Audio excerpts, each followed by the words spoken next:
So where was I? What's going on, guys? It is episode 926 of Pop Culture Crisis. My name is Brett. I am here with my co-host this week. Introduce yourself, please. Hello, everybody. My name is Phil Labonte. I'm the lead singer of the heavy metal band All That Remains. I'm anti-communist and counter-revolutionary. How are we doing today? How are we doing, chat? Are you guys sufficiently excited for the show today? Well, we'll have to check in on the chat momentarily. Actually, we have a 20 here from Badump Bash. He says, good to see everyone. It's good to see you, Badump Bash. Well, thank you. We thank you. And joining us today, introduce yourself, sir. Hey, guys. I'm Raymond G. Stanley Jr. I work here, do things at Timcast, and I'm excited to be on the show with you two fine gentlemen. He says he's blue collar, and I know this for a fact because when he came in today, we were I was sitting here, I was finishing my notes and everything, and he looks over at an air filter and he goes and he changes the air filter in the room, which is funny because I think we actually just changed that one. Remember when there was airflow issues in here? I think we just changed that. It was like too. 2 months ago. It goes fast, time does. So, he truly is blue collar. He's like, that air filter is just not going to work, guys.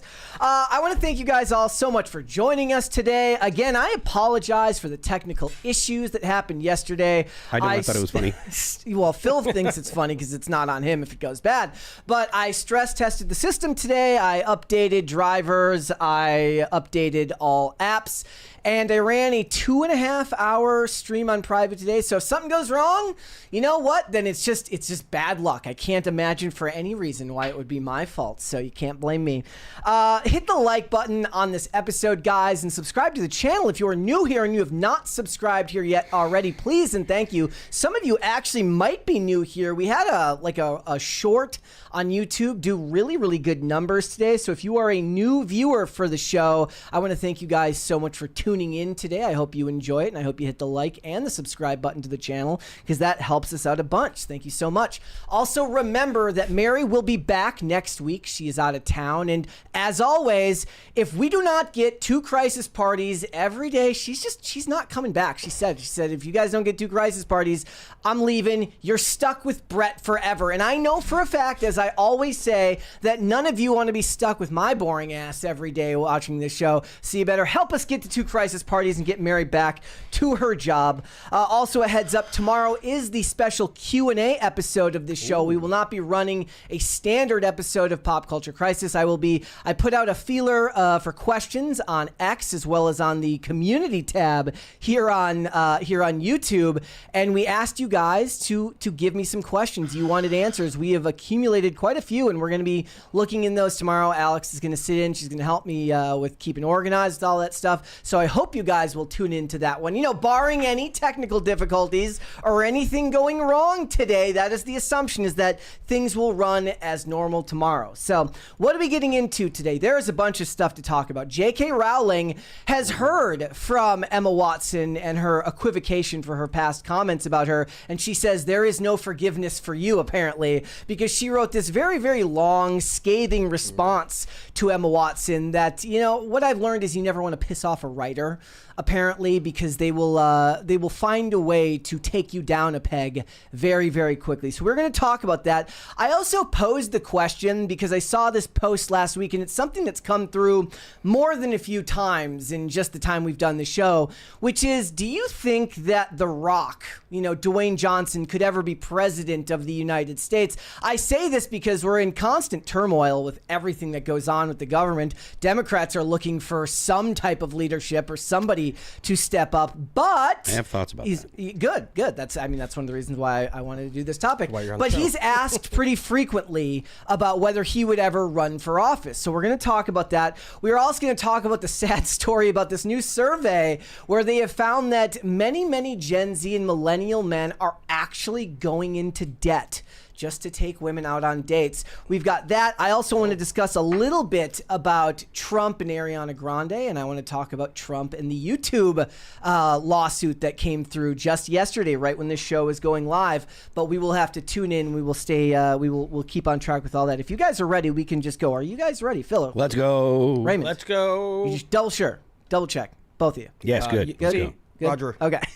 All right, guys, let's go ahead and get started then. Like I said, a bunch of stuff to talk about today. So, as always, Donald Trump does not know how to go a day without upsetting somebody in the media, and oftentimes that is people within Hollywood. And right now, it's Ariana Grande. It's funny because we are about 2 months out from the release of Wicked for Good, which is the follow-up to the original Wicked that came out last year, and they just can't help themselves. The actors don't know how to tone it down. They have to get political, and Ariana Grande shared this on her story on Instagram, and this was like a post from somebody. Phil, you might know this guy. His name is Matt Berenstein. He's some type of activist on the left, right? Sound familiar? Okay. Well, this is a post that she reposted on her Instagram story, and it says, remember, we are 2 months out from the release of a major motion picture that they want to make a bunch of money. Says, I want to check in with Trump voters. I have one very genuine question. It's not genuine. I'm sorry. I'm already adding to it, but it's not genuine. It's been 250 days now that immigrants have been violently torn from their families and communities have been destroyed. Now that trans people have been blamed for virtually everything and live in fear. Now that free speech is on the brink of collapse for us all. Has your life gotten better? Have your groceries gotten cheaper? Has your health insurance premium gone down? Has your work-life balance improved? Have you taken a vacation yet? Are you happier? Has the widespread suffering of others paid off for you in the way he promised it would, or are you still waiting? Thoughts?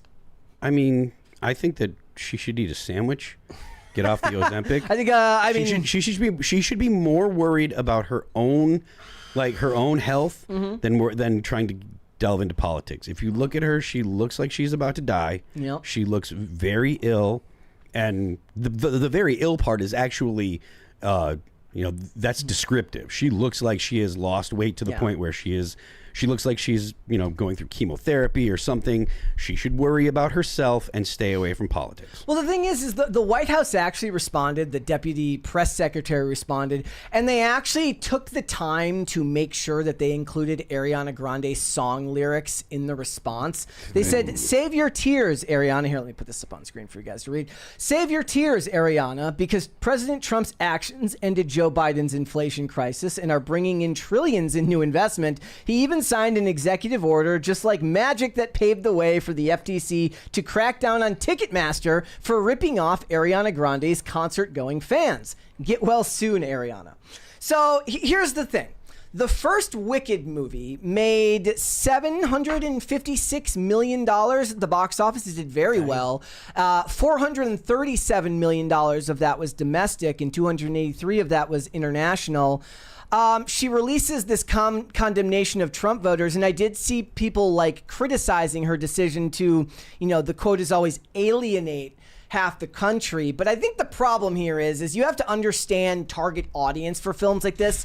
Now, I understand that when you release a movie in theaters, you want to have as wide of a possible audience as possible, but sometimes that actually goes too far. Oftentimes now they sanitize movies so much to the point where you wonder, who is this movie even made for? When it's made for everybody, it's not made for anybody at all. But the thing with Wicked is they know exactly who their audience is. They know exactly who's starring in the movie and who is appealing to what audience, and they're absolutely leaning into it. This is a theater kid movie for theater kids who want to go to the movies rather than go to a play. And this is just, as Phil would say, red meat for the base. If you want to consider their base to be the type of person that goes to these movies. Look, they're not looking to get, you or I. They're not looking to get Mima in middle America or your grandparents. They're looking to get the Redditors and the theater kids to come out to these movies. And it's all right there in how they frame it. They conflate immigrants with illegal immigrants. They say trans people are being blamed for everything, which is in poor taste given that Annunciation was not that long ago at all. Eggs actually have Annunciation? The school shooting. Oh yes. And eggs actually had, there was whole threads yesterday going around about the price of eggs actually coming down, but none of that is actually the point in any of this, because it's not about actually looking for real political discourse. The person who wrote this, Matt Berenstein, who she was reposting, didn't actually have any intention whatsoever of getting real responses from Trump supporters, because it's just done as a gotcha. basically. And the media, and of course, the thing is the White House takes the bait and they enter into these discussions with celebrities, which then is reframed as Trump White House rages at Ariana Grande, which makes people who may be in the middle or not really paying attention to these things wonder, why are they spending time on something like this? So I think it does, it makes me laugh. Sure, but I'm politically aware and I'm in a bubble of my own, so I see this stuff all the time. But it's kind of like back in the day. I still remember to this day, like before I was really inclined to care about politics, the first real thought I had was like, why is Barack Obama always on these late night shows? Doesn't he have better things to do? No. And I understand that this is not the same thing, that we're talking about a deputy spokesperson, a deputy press secretary, but it matters who they decide to make statements about. And you're not going to win over anybody in the middle with these statements. At least I don't believe so. You're certainly not going to get anybody to stop from going to see this movie. At least in my opinion, you're not going to stop anybody that was going to see this movie from going, because the people that are going are exactly the type of person that want to read stuff like this, that want to read quotes from Ariana Grande saying stuff like this. So do you think that this is like, I understand why the celebrities do it. Okay, I get it. So that was one of the questions that I got that I'm going to be answering tomorrow. Is like, why do celebrities feel the need to have to speak on these topics? And I think we all understand why. There is a something about politics, especially if you pay attention, where there's a pull to talk about it because you have strong thoughts on it in ways that feels like maybe, when other topics contain something that you might not know a lot about. A lot of politics is theory and philosophy, and they feel the need to speak about their values, even if they're not well read on the topic. But is it a misplace for the White House to get involved in topics like this? Should they be taking the time to respond in such a way, even if it was clever, including her own song lyrics in the post? I don't think so. But I don't again, think it's a misstep. No, I don't think it's a misstep. It is. I mean, it is to the red meat to the base. Yep. For both of them. Yeah. Honestly. Yeah. I mean, I think that even though Ariana Grande's, most committed fans probably have, very progressive thoughts and progressive ideas because they are young and they are impressionable. I don't think they're young. I think they're like millennials. Do you really? And older Gen Z. Like, I don't think of them as like, they're not Gen Alpha. Maybe there are some there, but I think of her as like the audience that's like Mary's age and maybe a little bit above. That's Gen Z. Yeah, but that's Gen Z and up, right? Like, maybe, but I still think that that there's. I mean, look, to me, they're young people, right? Yes. I mean, well, to us, they're young people. Yes. So I mean, I think that they don't have really well-formed political ideas, and so they go with what sounds nice, which is what the default Democrat, default liberal does. Like, they don't think deeply about politics. They say, well, this sounds like the nice thing to vote for, and this is what I want. I want to be a nice person. I vote the way that a nice person would vote. If you don't vote this way, you're voting the way a mean person votes. And that's the extent of their thought process. They don't think beyond that. We get a 20 over on Rumble. I'm glad I caught this one. Is that from, it's Thu, I don't know how to pronounce your name, man. I'm really sorry. He says, I don't get to catch live often. First super chat. Hi, Brett, Raymond, and Phil. Well, he spelled my name wrong, so it's okay that I don't know how to pronounce his name. It's okay. He says, I don't get to catch live often, but hi, Brett, Raymond, and Phil. Shameless plug. Follow me at Shods Tom on TikTok and Instagram. There you go. SHAWDS. All right, man. Thank you so much for that. We appreciate that. Again, like I said, I'm going to play this clip. This was from I was trying to remember where this is from. It was literally not that long ago. If you're wondering out what the base is for Ariana Grande, but here it is. And this was at the VMAs this year when she was giving her speech at the end, thanking them for her win. Thank you to my therapists and gay people. Yeah. I love you. Well, why? Like, literally why? It's because it's so just patronizing. The nice thing. Yeah, I mean, it's just the PC, politically correct, like, nice thing to say. Thank you, short people, and I will feel validated and seen. If somebody just started saying thank you to short people, out there, that would really make me feel seen and validated. I would appreciate it very From much. now on, I'll end all my sentences with thank you. You should end next time you're on IRL. You should say thank you to all the short people. I will. Look, Cynthia Erivo, who is the other star of Wicked, remember that last year? It was like a fever dream. Yes. They both looked like they were insane when they were doing these interviews, like keeping each other awake on during the interviews because they couldn't sit up straight. She was in Jesus Christ Superstar. The theater kids aren't exactly known for being the religious type. We understand who the audience is for all of this, and I know that they are perfectly they're energized by this and they love it. But I would caution against the idea that this is going to hurt the box office for this film because, like I said, they were on one of what people perceived as the strangest, weirdest, most off-putting promotional tours for Wicked last year, and the movie still ended up doing great numbers at the box office, despite the fact that there was plenty of critiques about the movie just looking ugly. The music was great, but the movie looked ugly with the way that the CGI was done for all of this. I would caution anybody who thinks that this is going to hurt the box office, or that if they come out and even for the next 2 months, Cynthia Erivo and Ariana Grande spent it doing nothing but dunking on Trump supporters. This isn't the same thing as Rachel Zegler talking about Snow White, because that's millennials wanting to bring their kids to see Snow White. I don't know how many millennials that even older millennials with kids care about Wicked in the same way that they'd want to bring their kids to it. It's not necessarily the same type of story you grow up with, because it was a play and not something they watched on VHS when they were growing up. I mean, yeah, they've seen The Wizard of Oz, but that's not exactly what we're talking about. As for the question about the White House, I think the White House takes any chance they can to make publicly known. They'll dump on you. They'll dump on anyone that they get that says anything bad about them. They love that. Trump loves talking. Do you think it's a good thing? Yeah, because it's not going to change anything. That's the movie's still going to do good, and red meat for us, and I'm happy. Go, like me, let's go. Okay. Trash that bitch. All right. Well, you heard it here first, ladies and gentlemen. All right, let's move on. We got a bunch of stuff to talk about still. Look, also with Trump, there's still more to discuss with Donald Trump. There was news that came out just yesterday, right as we were going live on air, that Donald Trump just won a $24.5 million lawsuit against YouTube. Well, against their parent company of Alphabet, right? Because of the banning of him following J6. Did you guys see this? No. Okay. I did. So now let's just take the numbers just to look at what it's done just this last year and a half. YouTube is paying him $24.5 million. Meta paid him $25 million.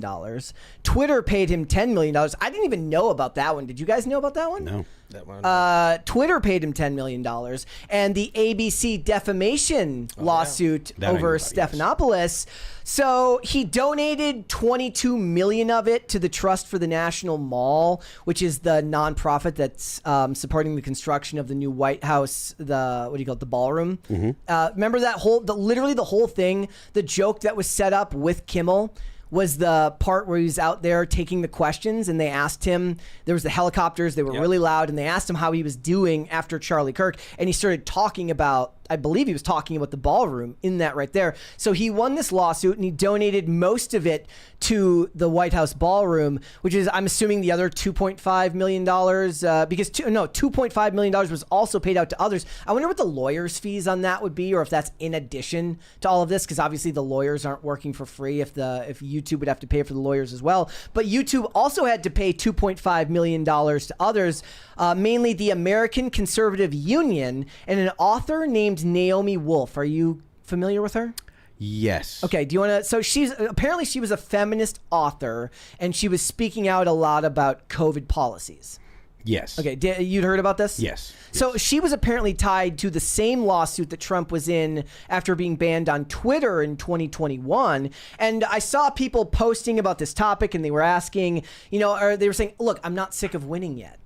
And I don't know how many other lawsuits he has in the pipeline right now, but do you think, I see people saying that this is actually these tech companies capitulating to his regime, and his lawyer even makes the point, he says, if he hadn't won the presidency in 2024, we would have been fighting these lawsuits for 1,000 years. Do you think that in any way takes away from the credibility of the claims? Because what they're saying is they're just paying out because they don't want to be in a lawsuit with the president. They don't want him. What I'm saying the left is going to say is they're going to say, like, he's going to use the force of the government against us. We're just going to pay out these lawsuits now so we don't have to worry about him drawing ire against us. Look, it's typical of companies to say it is better to pay some money in the short term than drag this out. When you throw in the fact that it's the president who has the bully pulpit and a billionaire who has sufficient funds to be able to compete with a company when it comes to dragging a lawsuit out, right? Like, 'cause usually if you're a small person or if you're just a single claimant or whatever going against the company, it benefits the company to drag it out and make it so that way it's not feasible for you to continue to pay your lawyers. That's right? what it feels That's what like. they want to do. But because it's Donald Trump, who is a billionaire, has sufficient funds to go to war with these companies, the calculation changes, and they say, do we want a long drawn out,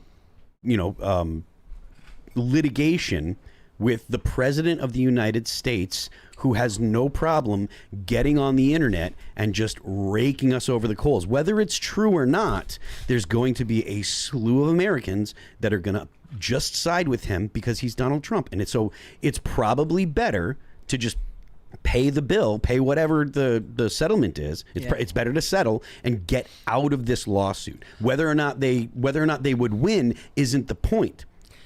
They might win in the long run, but it's going to cost them a bunch of money to actually win, and then they have to deal with the negative press and deal with Donald Trump constantly berating and blah blah blah. So whether or not he would actually use the government is totally besides the point. It seems like one of the most common tactics today in a society is, like, as litigious as ours is that these corporations, when they get sued, they just keep pushing the can down the road and hoping that you drown in lawyer fees and you can't do anything about it. And that's kind of the problem I have with all of this. So I saw other people asking about it. Like, I saw Luke on X pointing out, he's like, well, look, a bunch of people who aren't the president, who don't have the size of the president's platform, were also banned off of these platforms and have not had that same type of recourse to do that. Look, we just saw that Google come out and basically say, whoops, sorry, the Biden administration told us to not to censor. They told us to censor these people, and we did. And then we saw the likes of Alex Jones and Nick Fuentes try to start new YouTube channels to have them immediately banned again. But what about the smaller creators who had their channels banned and this happened? I saw, Doug TenNapel talking about this as well, who's is Earthworm Jim, very, very, very famous creator, but not the size of a Donald Trump, and maybe doesn't have the money to take on the likes of Google. Right? Doesn't have the money to take on the likes of YouTube. And it kind of brings me back to what we always used to talk about. One of the things that I think shifted is when it came to the concept of cancel culture, it felt like when that discussion started, it started around the idea of ordinary, everyday people who would get in trouble for things they said online. Do you remember the story, the one I kept bringing up during the everything that came out about the Biden administration and YouTube, was the guy who was cracking his knuckles and they thought he was making the okay hand sign, and then he lost his job because somebody reported him. But remember the story of, like, the girl who wanted to wear, like, a kimono to homecoming or to prom, and then everybody started, like, insulting Giving her. her shit because she didn't have a that's not cancel culture in the same way of, like, having a job, but everybody turned on her. Those are the people that I think of when I think of cancel culture. If you want to think of it in the terms of a business, I think of it as smaller YouTube creators who don't have the money to fight back against Google, and there is no recourse most of the time. You can file your appeal. It's not like unless you're of the size of a platform where you can actually go and like you have your own Google rep and you can talk to Google specifically with that person, you're just going to file your appeal, and there's every likelihood that nothing's going to happen, and they're not going to be able to do anything. You're not going to be able to do anything about it. Somebody mentioned the idea of possibly like a class action lawsuit. Would a bunch of creators be able to get together who had their channels banned and had no recourse back, be able to file some type of class action lawsuit against a company like Google? Who is now, does the Trump lawsuit set precedent? One of the things that it mentions in it is that when they settled this lawsuit, YouTube admitted no wrongdoing. by paying this out. So there is no wrongdoing admitted by them, which I'm assuming again, I'm not a lawyer, but I'm assuming in legal terms means that there's no precedent set for them to say, well, it was wrong here. Now it's also wrong when you did it to this person. It was also wrong when you did it to this person. Do you guys see any path forward for people to be able to do something like that? Or is that just kind of wishful thinking given the size of Google? I think it's probably just a wishful thinking given the size of Google. You know, Google is a monstrosity. Yeah. It really is, and that's one of those companies that comes up. Look, with all the talk recently about affiliate, they were talking about breaking up affiliate networks like Nexstar and Sinclair, who are buying up these smaller channels. That was coming up because of the Jimmy Kimmel conversation. There's just as many conversations that go in around the idea of breaking up Google. And the idea that when you buy a phone these days, it's infinitely harder to de-Google your phone. Like, it's very hard to own any type of cellular device that isn't connected to Google in some way, shape, or form. So people have that discussion, but I would like to see this. I know it doesn't set precedent, but I would like to see some of these other smaller creators who made their own stuff and did really, really well for themselves that weren't the president, that weren't Donald Trump, that didn't have his size or platform, who were doing nothing other than maybe asking questions about things in the news that they were telling you not to ask questions about. I want to see some of them be able to take Google on and be able to get something for it, because they took a lot of livelihoods away from people. I think the number that Doug TenNapel was saying that he was making per month on YouTube was, I saw it like 2 days ago on X, but I think he was saying like $700K or something a month. Wow. Or something like that when he got demonetized or banned or something like that. So he was a victim of it. It would have to be a class action. It was some major number. Maybe I'm remembering that, but I think that's what he said. Look, if you want to take on Google, especially if you want creators to take on Google, Yeah. it would have to be a class action. You wouldn't be able to say, hey, this guy who made a lot of money, like even the top paid guys on YouTube, right? Like Tim wouldn't take on Google. He wouldn't want that smoke. Yeah. Like it would take like everybody that's a big creator. It would take Asmongold. It would take Tim. It would take people that aren't just in politics too. It would have to be normie creators. Yeah, it would have to be a huge amount of people, and it would have to be class action, and I just don't see it happening. I know they were getting sued for being a monopoly, and I see here 8 days ago they're going to their second court battle against the DOJ over being a monopoly. So the first battle looks like they won that one, so they're that big that they can say, hey, we are not a monopoly, even though they kind of basically are for the most part. Yep.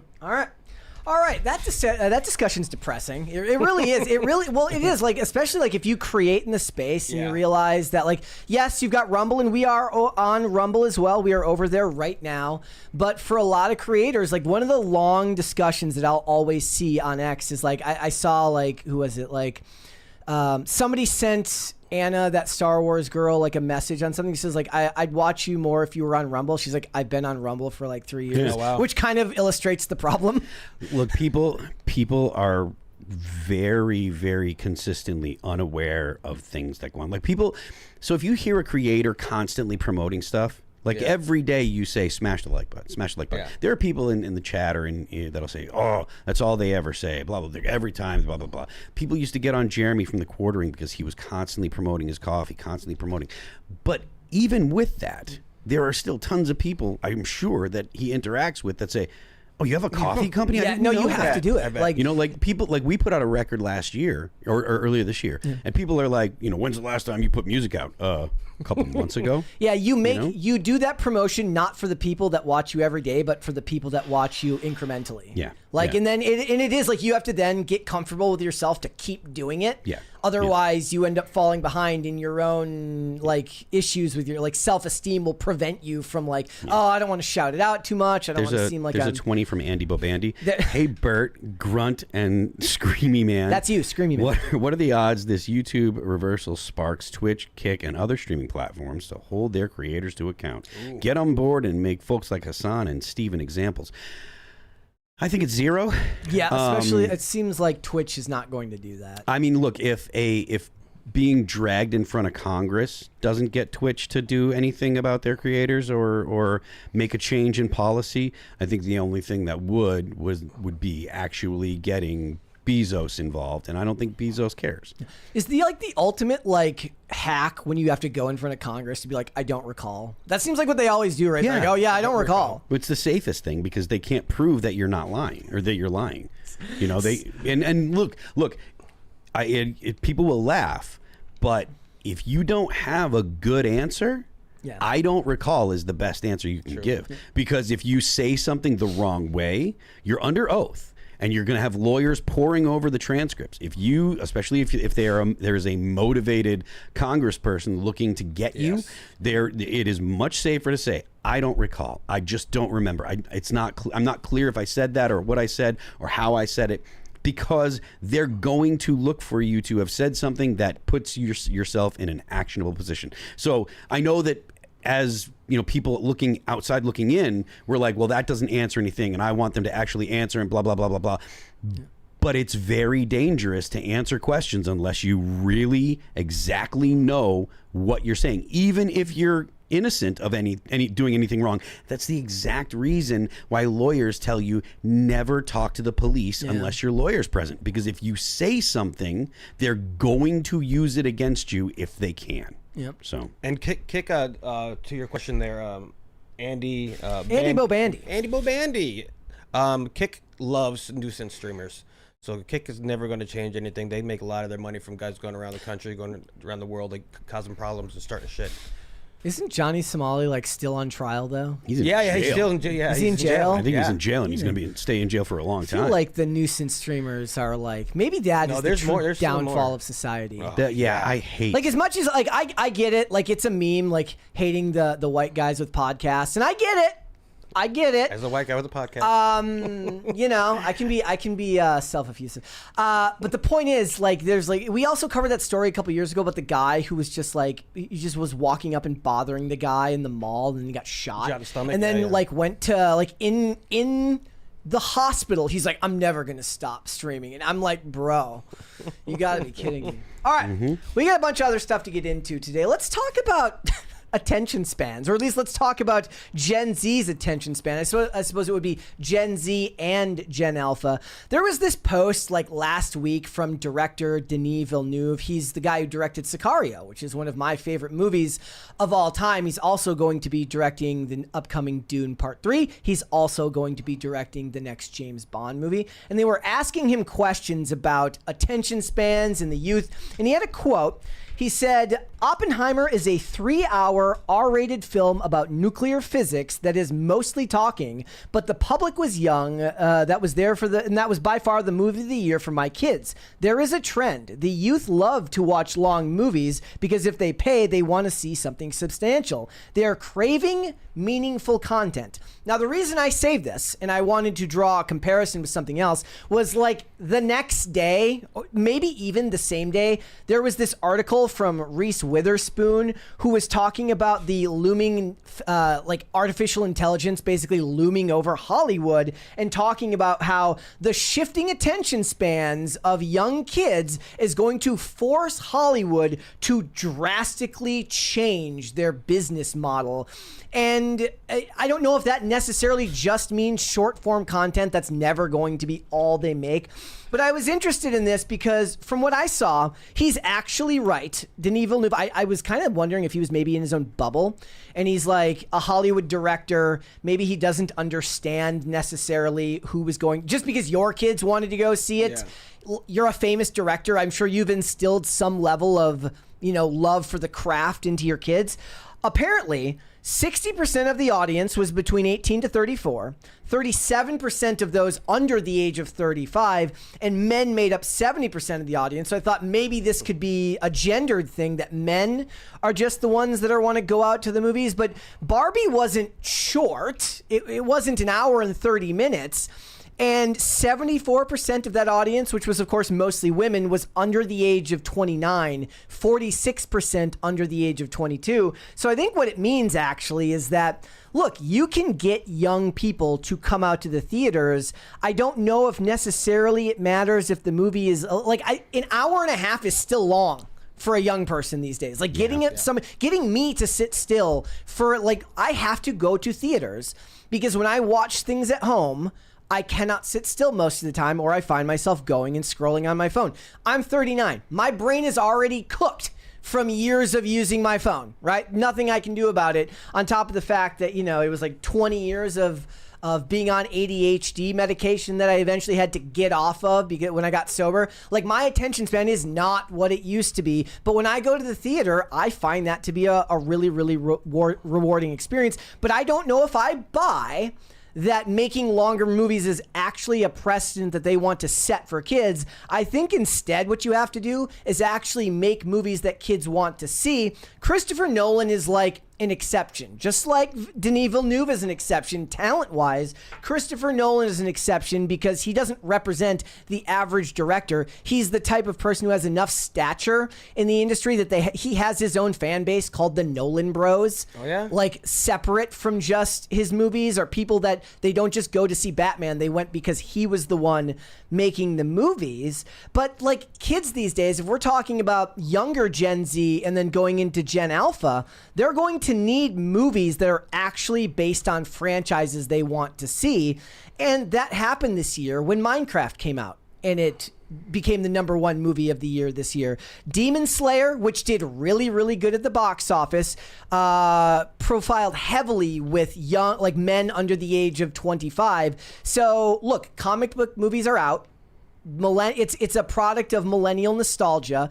Now, you'll still have an audience for it with millennials who want to go with their kids, just like the what do you call them? Like, the princess movies are for millennial women that want to bring their daughters to go see them. The millennial men may want to go and bring their sons to go see it. But Minecraft, being the biggest movie of 2025, tells you the direction they're going. The movie doesn't have to be 60 minutes, 90 minutes long. It needs to be the regular length of a movie and just be on subject matter that they actually want to go and see. Does anybody, like, do you know anybody that's like on the younger side that actually wants to go watch movies anymore? Or is it simply because they're not making movies that they're into?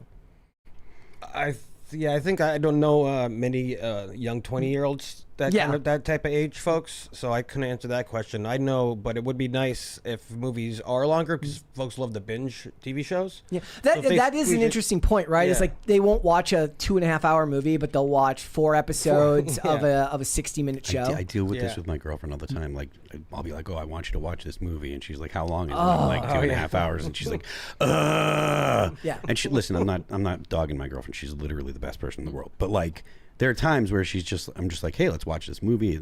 I love this movie, and I'm excited to show you. And she's like, "How long is it?" And I'm like, "Oh God, we're never." Part of it. But we'll watch like we're watching You, which has 5 seasons and like 8 to 10 episodes every season. Yeah. You know? But the weird thing about that is, like, that actually made sense back in the day because TV shows had beginning, middles, and ends. Meaning, like, when it was episodic, it told one story and then you went on and told the next story. Now the way that they shoot streaming, it's not even like that. It's like they just took an 8-hour cut and cut it up at random intervals. It doesn't even feel like it tells a complete story all the way through. Right? Yeah. So it's like, how does that even work if they can't even sit through? And that's me too. I fully admit that that's me. Like, when I watch movies, I'm like, if it's under an hour, like the first thing you want to do if you want to make a movie appeal to me, make it under an hour and a half.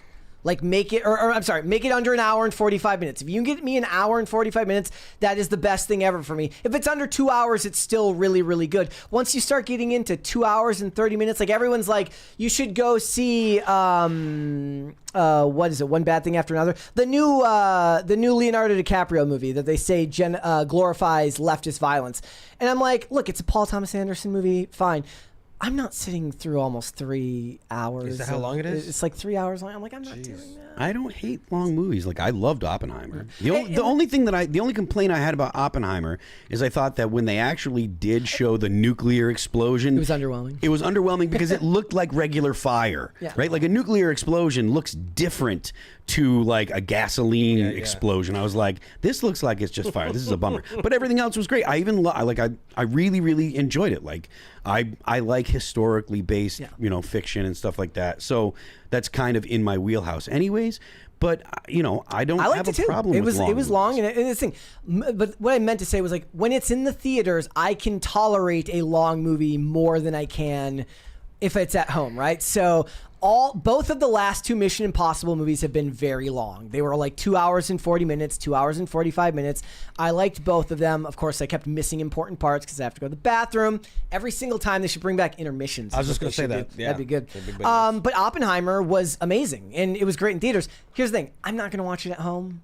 Like, I don't have, like, I'm not enough of, like, a cinephile to, like, put in, like, a huge TV and sound system in my place to, like, have the theater experience. Yeah, I got a sound bar and I got a subwoofer. That's it. Yeah. Like, I'm not going to watch Oppenheimer at home because it's not going to interest me the same way as watching it in IMAX. And that goes true for Nolan as well.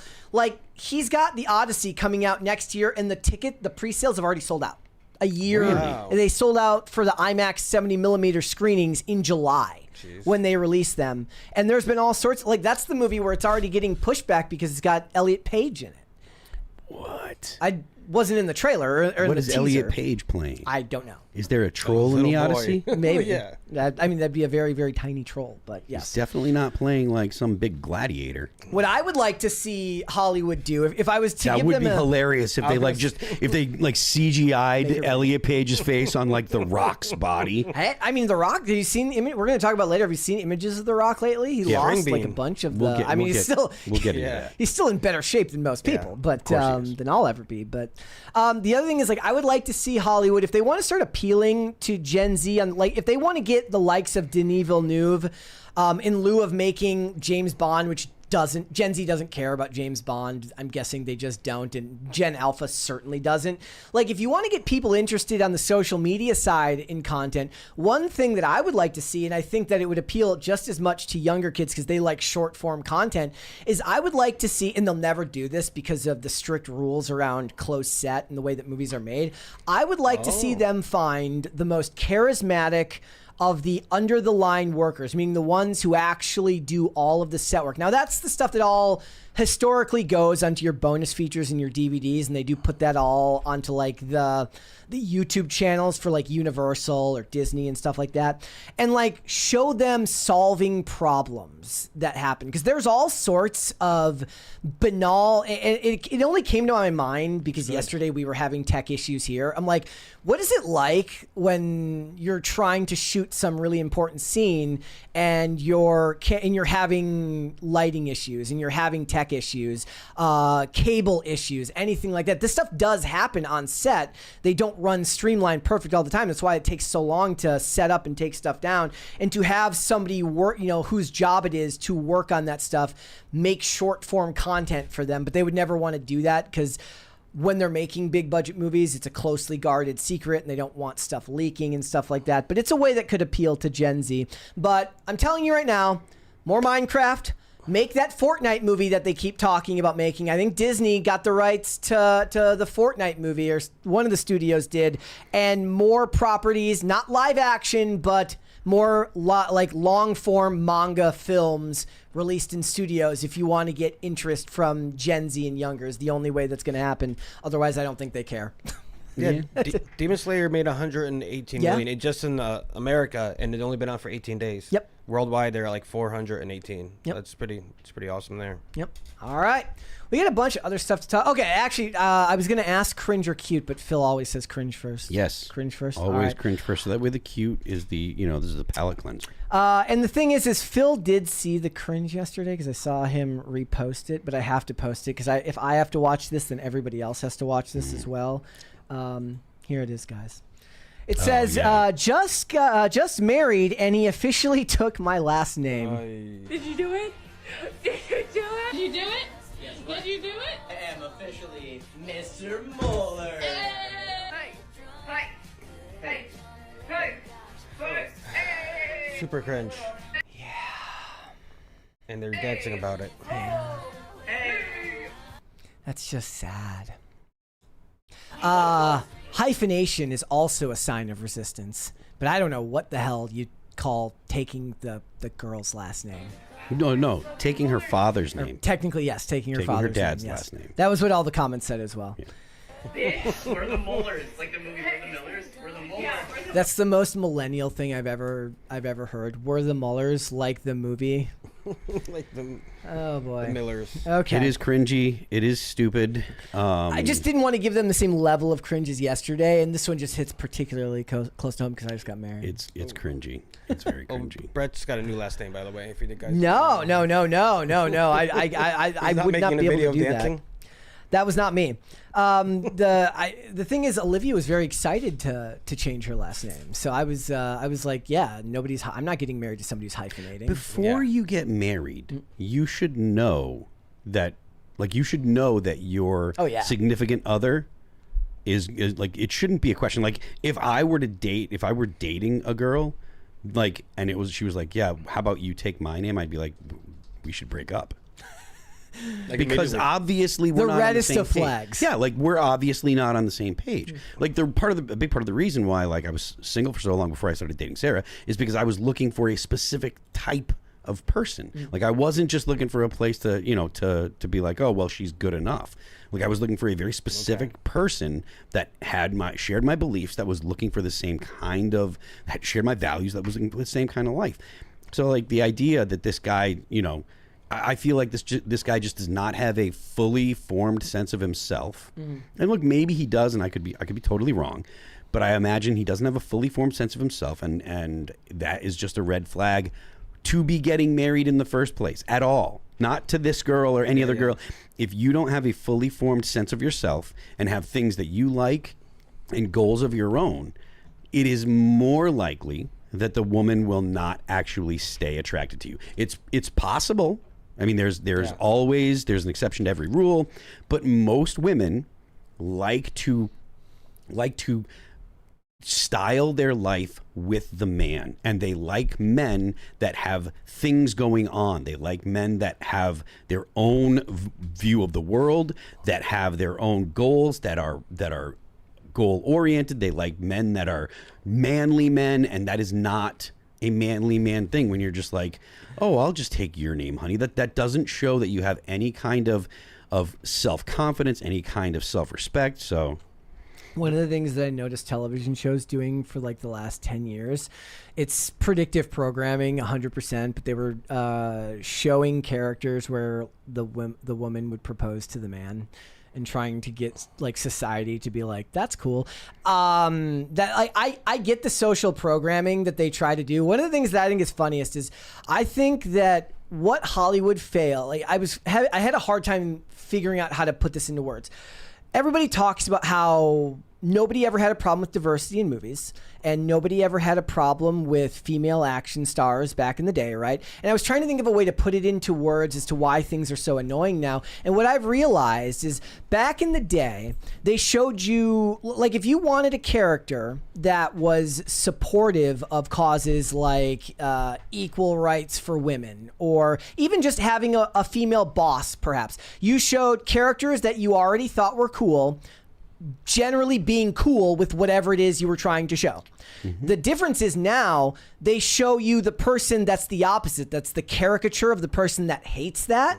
And it's very, very ham-fisted. And I'm not even saying necessarily that they're right. I'm saying that the propaganda goes down easier when it's pleasant with characters you've already come to enjoy. Doesn't mean it's not propaganda, but it worked a hell of a lot better than now, where they show you some character that's just every cliche you've ever heard about whatever it is, and they'll phrase it as he's an Andrew Tate wannabe, he's an incel, all these things. That's not how you win people over. All you're doing is showing people that you've only ever seen one side of an argument with something like having a woman boss or something like that in characters like that.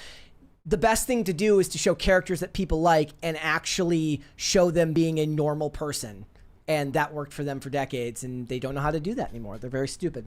All right, we do have cute of the day because we do need a palate cleanser. All right, and I do have puppies for you. Yes. So, this one's from Jackie. Says, Brett, our pound puppies is that Espy, Snuggle Puppy, about a year-old English Pointer mix, and Finn, our 6-year-old Jack Russell Terrier Chihuahua mix. Is that this one here? On the right, right? On the right? Okay. I would think. Those are very cool dogs. They're adorable. Yeah, they They're are. very cool dogs. All right. The guy's wearing a helmet, it looks like. Remember, guys, it does, doesn't it? Yeah. If you want to submit your pets for Q to the Day, because I know that all of you love to brag about your pets, because everybody does, I want you guys to go over to X, and you can find my page at Brett Dasovic, and use the hashtag PCCPets, and I will post a picture, not a video, and we will get them featured on there. Okay, Phil, you should encourage people also to send their dogs, because more people send cats. Yes, send dogs, please. There you go. All right, Send all pictures right, guys. of your doggy. Phil loves it. I always try to now make sure that we have dogs on Thursdays when Phil's on. Oh, I'm a that's fan of nice. dogs, Yeah. Yes. I'm nothing if not trying to make life better for everybody here. All right, let's move on. We got a bunch of stuff to get into. So last week it became a point of discussion where Emma Watson, some clips were coming out of her on the Jay Shetty podcast, where she's sort of walking back everything she said over the last 5 years about J.K. Rowling. And what we have learned recently is that J.K. Rowling is having absolutely none of this. This is a clip. I'm going to start with this clip so we can watch it here first for context, and then we'll go into J.K. Rowling's post. So let's first listen back to what Emma Watson said recently. Could ever cancel her out or cancel that out for anything. It has to remain true. It is true. And this is where this like holding of these, I just don't know what else to do other than hold these two seemingly incompatible things together at the same time and just hope maybe they will one day resolve or like co-join themselves, and maybe accept that they never will, but that they can both still be true.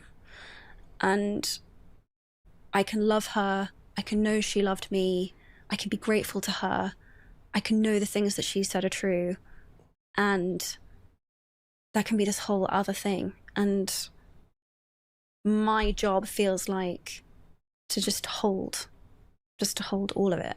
But the bigger thing is just what she's done will never be taken away from me.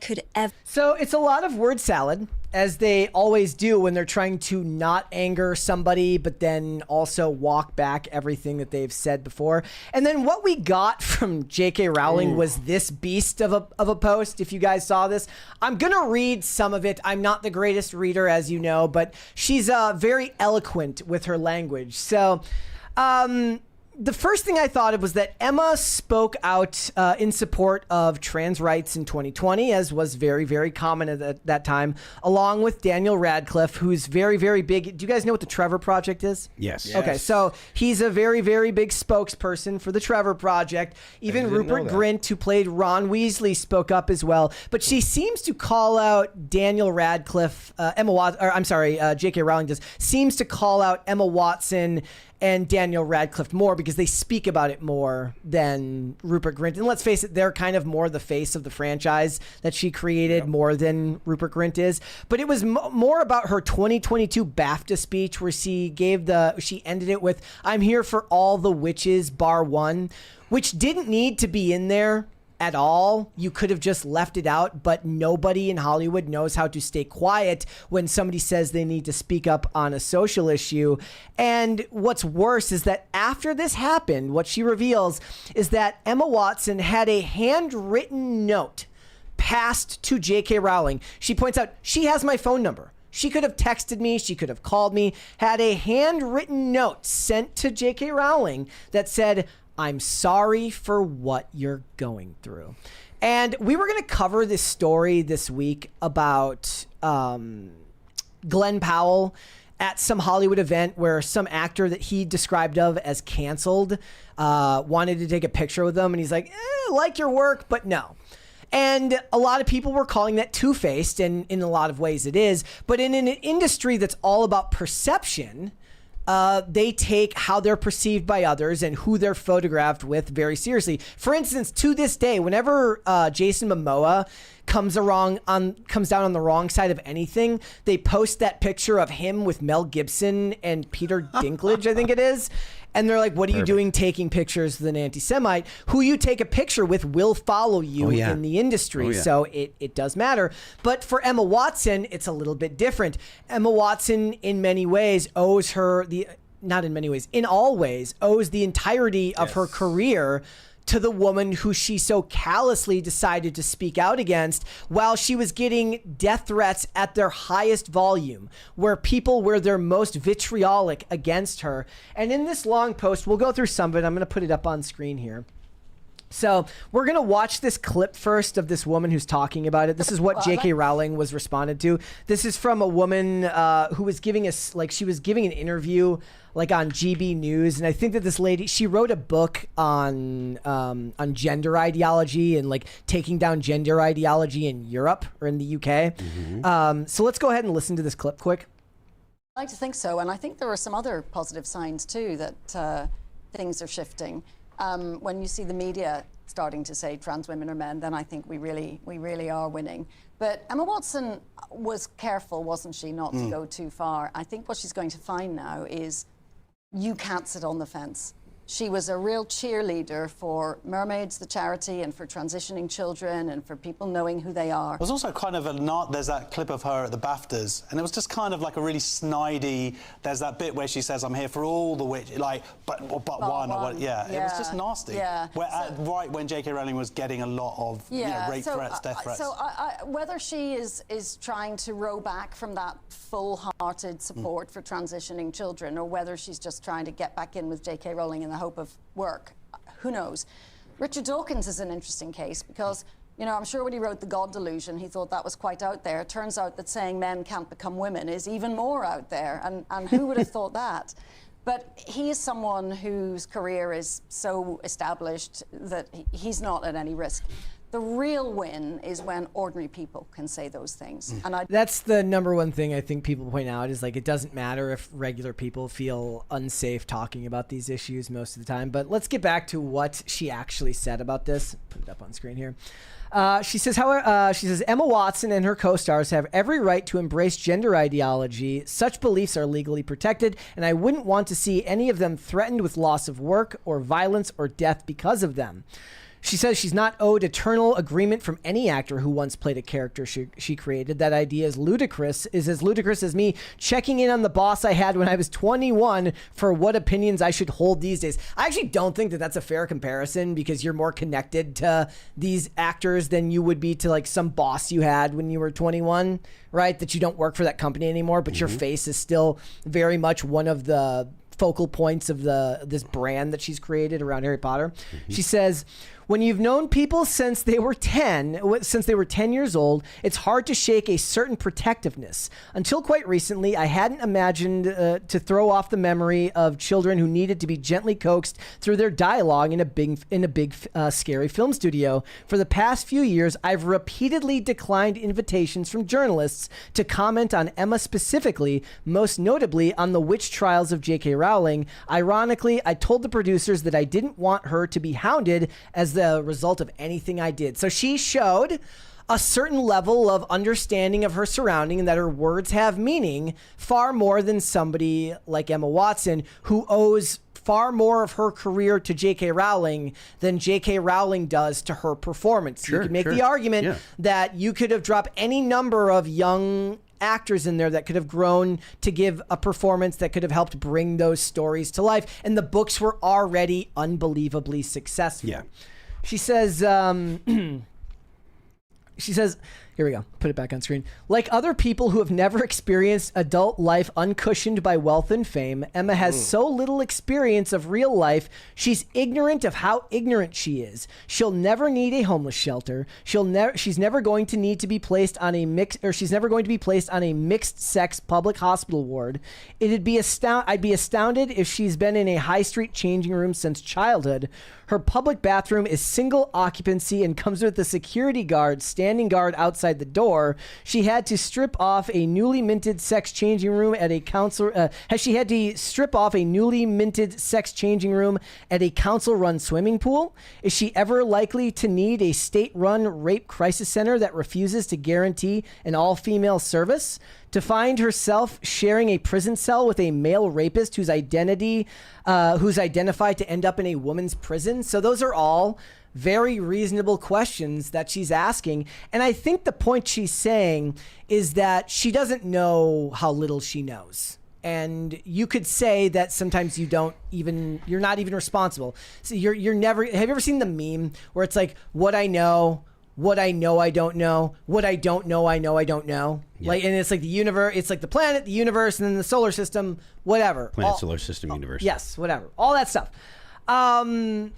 That doesn't matter because by 2020, the movies were over and it was all about perception and it was all about going along with what is cool in Hollywood right now. And let's face it, it is no longer the same thing to talk about J.K. Rowling in that way that they were 2 years ago. She's already been co-signed by Warner Brothers. They're already redoing the television show. The studio has already made a point to say, look, we're making this series. She can have her opinions. We don't care. They even make her other television show based on the book she writes under a pseudonym called, a pen name, the Cormoran Strike books, the CB Strike books. So Warner Brothers is all in on working with her. Hogwarts Legacy, they tried to cancel the game. It didn't work. It ended up selling even better because people tried to cancel it. So there's nothing you can do about it because she, like they mentioned earlier in this segment, they mentioned that she is insulated from any real consequences because she has wealth, fame, and power.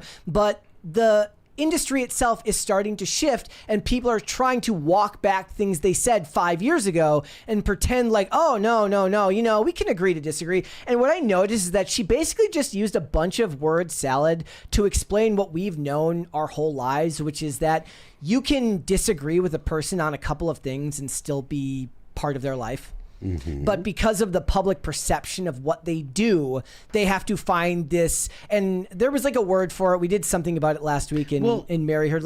There is this term for people who use overly flowery language to explain their lives in this hold on, verbose detail. I want to go back to one of the things you said. You said that you can disagree with some people on some issues and still largely get along with them and be friends and stuff like that. And that is just called being a normal person. Yep. The left and what is politically correct is abnormal. Yep. Yes. It's totally abnormal because you're not allowed to have divergent opinions. Because if you say, look, I don't believe that, say, for instance, in this particular context, it's trans, right? I don't think that trans women are actually women. They say that you're committing violence. Mm-hmm. They catastrophize differing views and always equate them with the worst thing imaginable. That's why you're a Nazi if you don't suck the dick bigot or you're a Nazi. That is, thank you for that, insane. That is totally insane. But that's the stuff that they say. If you there was a picture just yesterday that I saw on the internet from Portland. I saw that. Someone wrote girl. Yes, that girl word. Penis is it tastes better. Oh. And it's this is insane. Females don't have penises. Women don't have penises. I learned that from Kindergarten Cop. Yeah, you're right. But if you don't ascribe to their worldview, you are looked at as not just someone to disagree with, you're looked at as someone that would literally endorse murdering all of them. It is an insane way to exist, and it doesn't happen anywhere except for on the left. Speaking of the left, let's take a look at what Blue Sky has to say about. Oh boy! So this person, Sophie, says, "I hear you're a transphobe now, Emma Watson. Is that what you took? Is that what you took from what she said?" That's insane. This person says, very bad take from Emma Watson. She is showing that she is no ally. She used trans rights to boost her career. Her career was already solidified. I mean, that's the sad part too. Maybe she did think it was going to boost her career in some way. I would argue that she was probably just going along with whatever is cool, not really even thinking about it. Her career was already past its pinnacle by 2020 when all of this was coming up.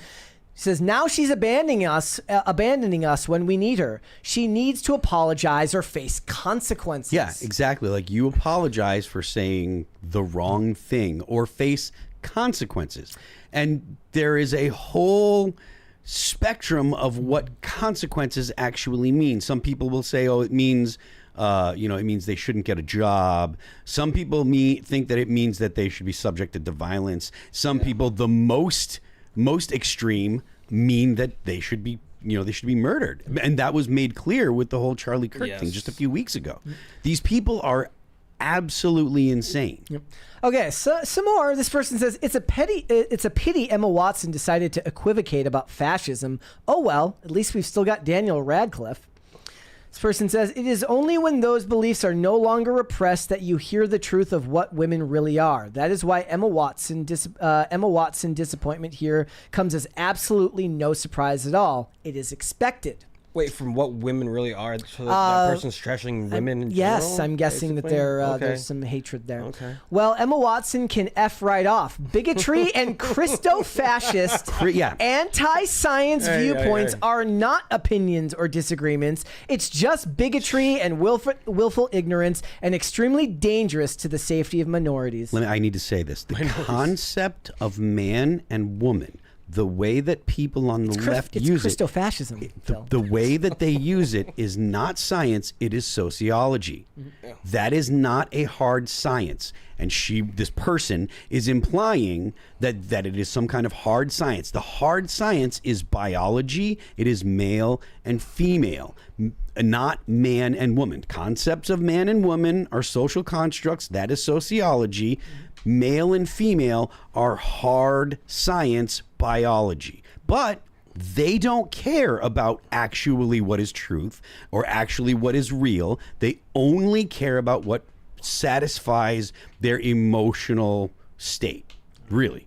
I agree. Are all those PFPs just like comics or manga or some kind of shit? Yes. Yeah. Yep. Of course. Yeah. As you know. Of course. You can imagine, right? Yeah. All right, let's move on. We got a bunch of other stuff to get into today, guys. So I was trying to think of like an open-ended discussion that we could have. And it came up when I was talking about Trump fighting with Ariana Grande and then Trump suing YouTube and suing X and all these platforms. And I thought about the idea that we do have a celebrity for a president. And it reminded me of this article that I saw. Well, really this tweet that I saw recently from an article in which they asked The Rock, or at least Dwayne The Rock Johnson, whether he would ever run for president. And whenever he gets these questions, he oddly enough, he gives the very, very political answer where he's like, I don't know, yeah, maybe, who knows, we'll see one day. He's actually a natural politician when you think about his whole image. Like his whole career is based on a specific type of branding that works perfectly for him. He says, I'll read what he says. He goes, "It's wild, man. I'm always honored when people ask that. I love what I do. I love storytelling, but yeah, he's in the middle of promoting the new A24 movie, The Smashing Machine, where he's portraying MMA fighter Mark Kerr and his history with addiction in the early days of the MMA. The movie's getting standing ovations at all sorts of film festivals. That doesn't actually mean anything because there's nothing celebrities at film festivals like to do more than to stand up and jerk each other off. But that doesn't mean the movie's not good. Yeah, granted, I'm not a huge fan of A24 movies, but recently there was a poll in which The Rock, not a poll, it was in Polymarket, where The Rock overtook Kamala in betting odds for 2028, and he would be a better presidential choice, that, let's face it, than Kamala Harris in 2028. And it reminded me a lot of what I've been kind of preaching, is like, you know who I'd like to see them run, and it's not because I necessarily agree with him on a whole ton of stuff, is I'd like to see them run Stephen A. Smith. Because, and I'll tell you why, because he's already trying to work his way back to the independent voters when he goes on Bill Maher and he criticizes how far left the Democrats have gone, not because he's conservative, but because it feels to me like he kind of implicitly knows that the Democrats have lost the ability to win if they can't win back the middle. Right? Now, that doesn't stop the right from screwing it up by making mistakes. That can obviously happen. The whole snatching defeat from the jaws of victory, all that stuff. But I do think that there's this idea of the celebrity president. And this happened in 2023 as well. Put this up here. The Rock was asked to run, this is from 2023, so this was leading up to the 2024 election. The Rock said that he was actually asked by multiple parties if he would be interested in running for president. And obviously we understand that there is precedent for this, given the fact that we have Trump in office now. You have Kane as governor.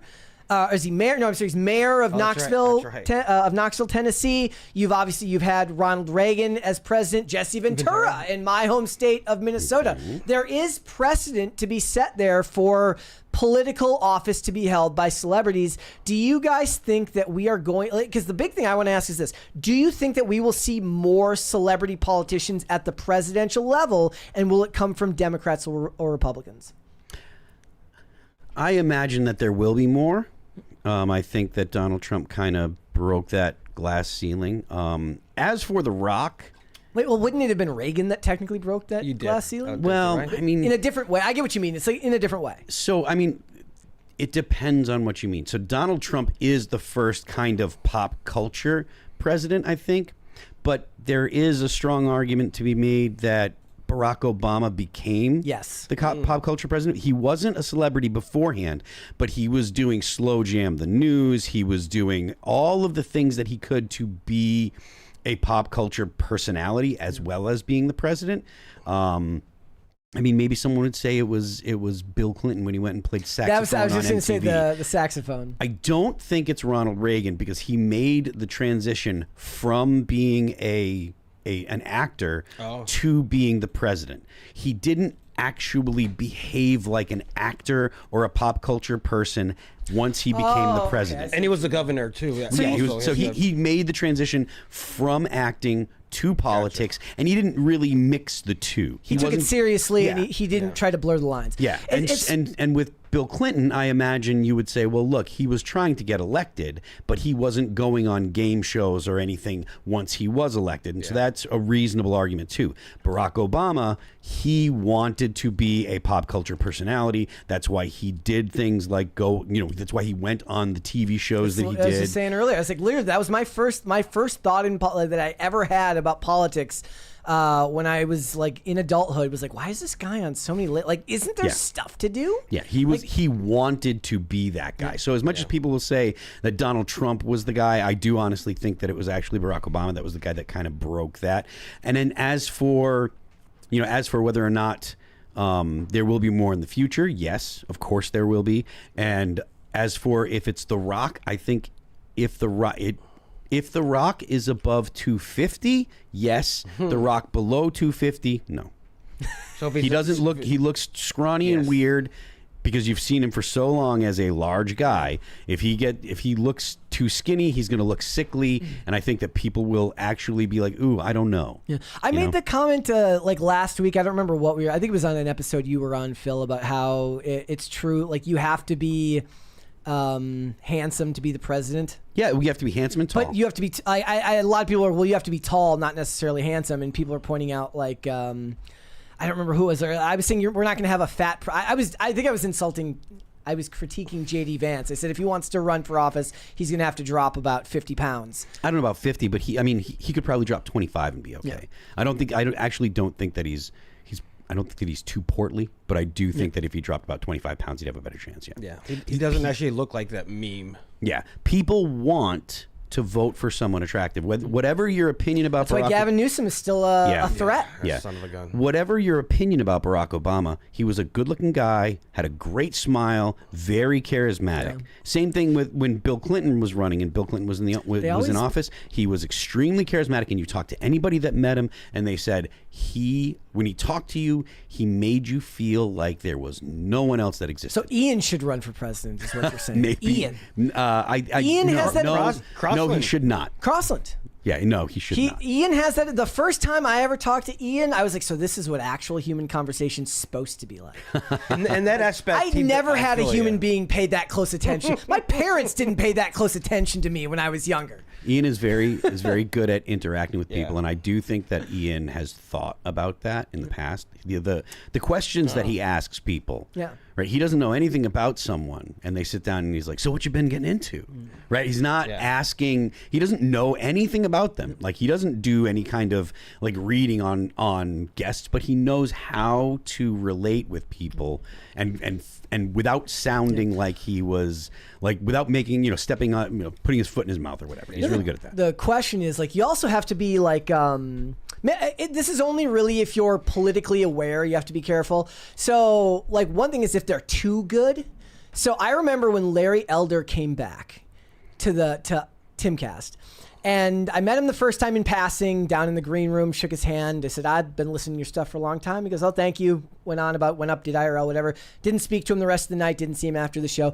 And then and he asked my name, and he's like, oh, nice to meet you. Well, I went up, did the show. And the next time he came back, he remembered my name. I'm like, that's superpower, man. I'm like, bro, that's good. That's sus. Like, no way he remembered my name. Like, he had to have somebody briefing him on everybody. Like first and last name, or just first name? Just first. I mean, I didn't think I didn't say, hi, my name's Brett Nasovic. No, I said, hi, my name's Brett. But that's a superpower when you're dealing with people. And I'm horrible with names. That's why I can never be president. Like, I'm like, hey, they say you got to say it like twice or 3 times afterwards. I've tried the twice thing. It doesn't work for me. Someone was talking about there was a woman that was talking. I saw just a video that she made about Charlie Kirk, and she was talking about how she started a TPUSA thing, and Charlie remembered her like a year afterwards. And, like, she met him once, and he was like, "No, of course I remember you. You're blah blah blah chapter from this place, and et cetera, et cetera." And That's she was amazing. like, "That is it is amazing. It is. I don't have that ability at all." Neither do I. So one of the things that came up was in the 2023 poll, they said that 46% of people that they surveyed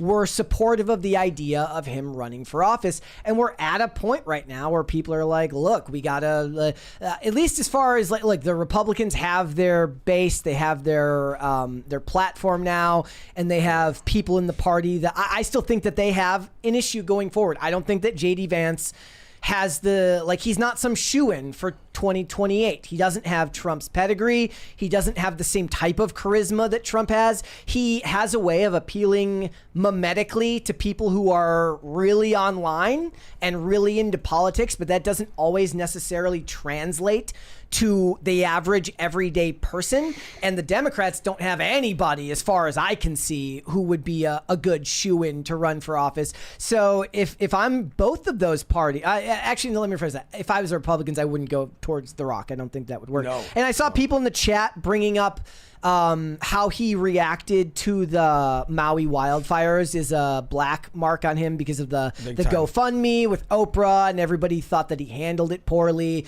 All of that stuff has come out about the way he behaves on set. That's all mudslinging that's going to happen in politics. Remember the story about how he would pee in bottles on set? I would love to The Rock? Yeah, like he doesn't want, he's like, because he'd have a gym brought to the set so that he could work out, and he would pee in bottles so that he didn't have to stop, so he could then just keep working out.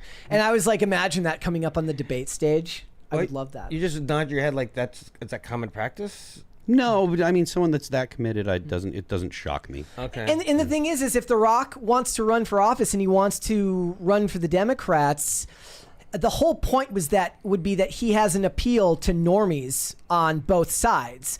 But the problem is the far left is not going to let him be on the right side of any of the 80-20 issues, and it's going to cause him problems within the party. And if the next president or candidate is going to be a celebrity, I think it'll definitely come from the Dem side. Whereas they have nobody, and they have obsessions, and they love celebrity culture. Like they're into that big time, way more than the right is. But all the others have been Republicans or independents. So Reagan was a Republican, Trump's a Republican, Yeah. Kane is a... Sorry, Glenn Jacobs, I'm calling him Kane, his wrestling name, is a Republican. Yeah. And Jesse Ventura was an independent, I believe. Mm-hmm. He was a libertarian, actually. Oh, was he? He wasn't particularly libertarian, but no libertarians are ever libertarian enough for other libertarians. I'm just asking questions. We might have we as in Republicans, quotation marks, have a real bench, I think, to work from. Yeah. Whereas they have jack shit. How did one plane destroy 2 towers? I went through like a spree last year of watching Jesse? old Jesse Ventura interviews, and I'm like, I wish I would have been politically aware when he was in office and when he was really relevant, because he's kind of fallen from grace, because I think he like endorsed Kamala, and everybody said he looked like he was being held at gunpoint when he was doing it. But I was like, man, it would have been awesome to have been like paying attention to politics when Jesse Ventura was in office, because it was hilarious. Because he's also connected to WWE the way Trump is, the way The Rock is, really what it is the WWE, and the way Kane is. So what you're saying is that pretty much all politicians, other than Reagan, are going to have to come from WWE if they want to be president or some type of politician. The WWE streamline makes perfect sense. Get him in the Performance Center now, guys. All right. All right.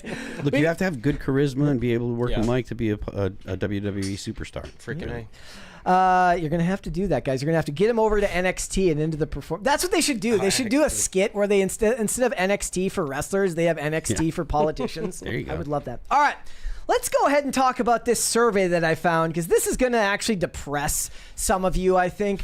I just read this piece that says that men, at least from this survey, are actually going into debt just to take women out on dates. And I'm talking like 46% of men say they would go into debt to pay for dates, and 28% of women said that they would do this. And I'm like, what woman is paying for a date anyways? Right? the strong kind. The strong, independent kind, woman? Okay. Look, going out has gotten increasingly expensive, and 51% of the people surveyed admit that they have exaggerated their financial success to like people that they've been. Because that's the thing now, right? Like, you don't ever actually meet somebody naturally in the real world. You meet them on dating apps or some place where you have a photo, an avatar, and like a bio before anybody ever even gets a chance to interact with you. So the ability to actually court somebody in like a way that the real world used to understand isn't even there anymore. So people are flexing online and then finding out later that they can't actually afford to go out on dates. And I think it's a product of social media in a lot of ways skewing reality. Algorithmically speaking, like what you click on is going to say a lot about who you are, or at least what you aspire to be.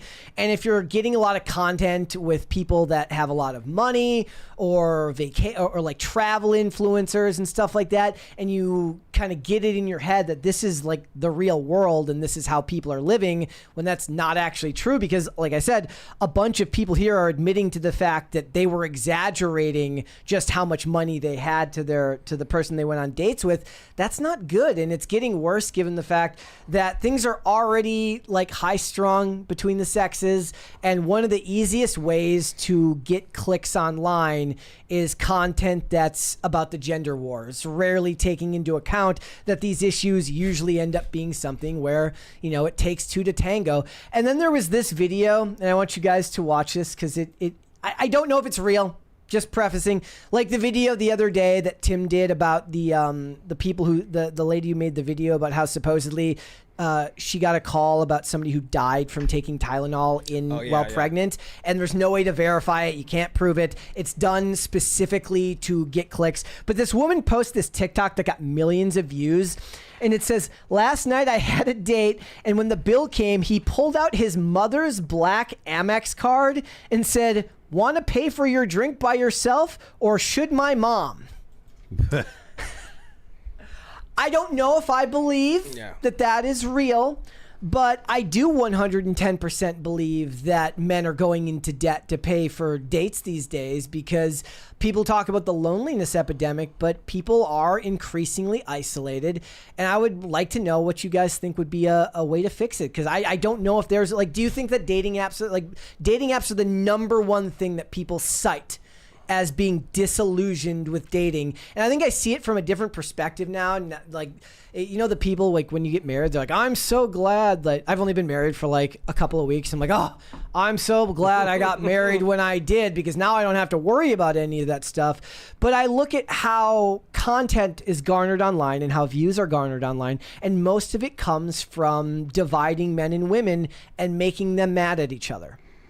I think going into debt or lying about your finances has been the story of way back since. What I want to say is it's the longest since the beginning of time. Thank you for that. I couldn't get fake it till you make it. Yeah. They've always been lying about it. And are they going into debt just by using a credit card and going into debt $50 compared to $50,000? Well, it depends on how many dates you're going on. Yeah, I suppose. That's true. But people have always lied about the finances, and I don't think it's any different today than before, but I also hate the fact that you have to have a bio beforehand, like on dating apps. Like you got to put down a nice bio, like your CV, in order to have for some lady maybe to swipe right on you.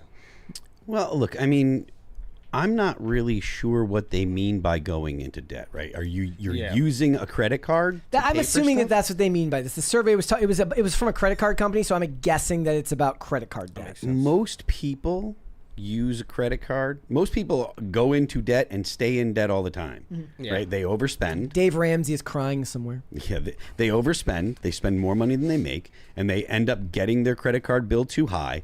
And frequently, and this is probably not most people, but frequently people that are bad with money, they run up their bill, and then they go to some kind of credit consolidation thing and pay off some of it, figure out a way to kind of try and get out of it.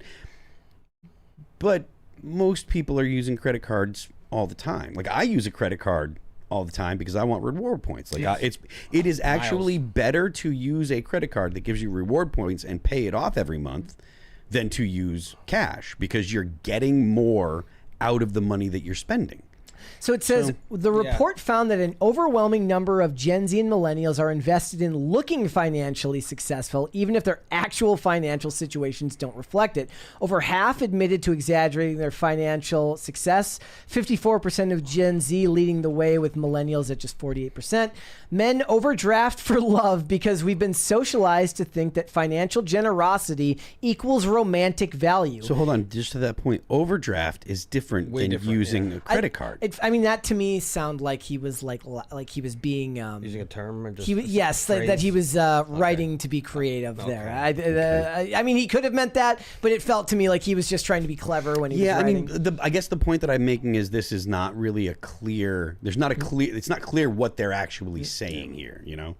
So it says the data shows that it isn't about stupidity, it's about deeply ingrained expectations. Men still face cultural pressure to be providers despite earning power becoming more and more equal. I think I've seen recently that women are actually out earning men now, and they're graduating college at higher rates. Yeah. So that's not even necessarily... And they're still swearing up and down that they're oppressed and the men run the world and blah, blah, blah. Well, it's the most ridiculous BS that I think I've ever seen. Then we get back to what I just said about like how the content is made nowadays to kind of divide men and women, even if the actual reality of it doesn't always equate. And we know these things because we pay attention to these issues where these things come up. I was watching this segment yesterday from Solomonster Sounds Off. It's about a woman in WWE, or I'm sorry, not in WWE, in TNA, who's like being accused of domestic violence against her like ex-boyfriend or something like that. She ended up getting kind of pulled from television, and he makes the point, and he's right to do so. He's like, sometimes we forget that these things go both ways.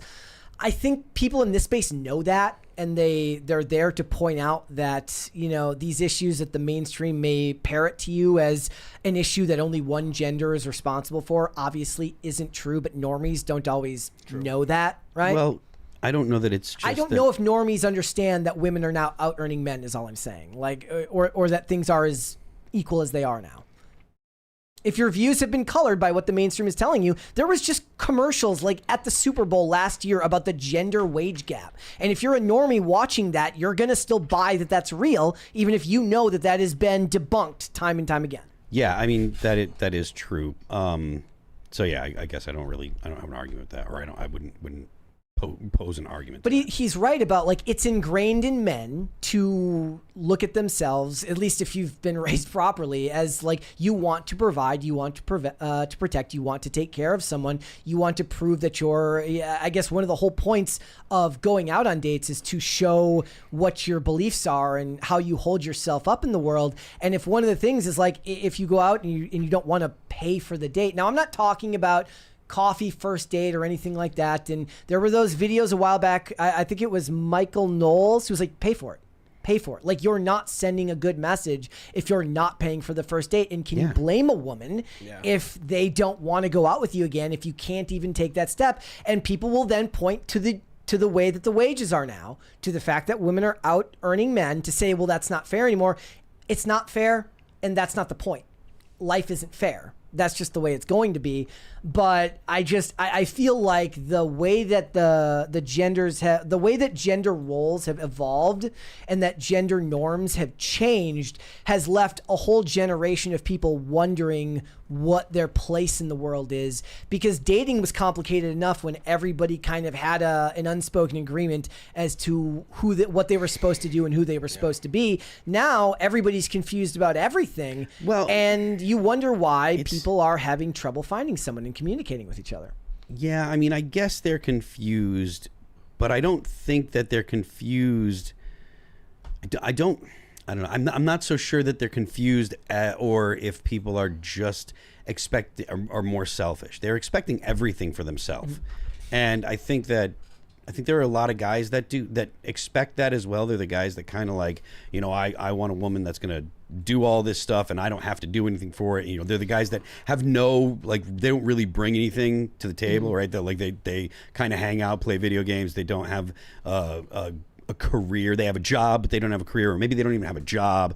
And they're like, well, you know, if women are feminists now, you know, she can go and pay for stuff that she wants, and we can just hang out and play video games, and, you know, I guess I'll watch the shows that she wants, and I'll get laid and blah, blah, blah, which is not anything that a woman wants. Like, that is not attractive to a woman.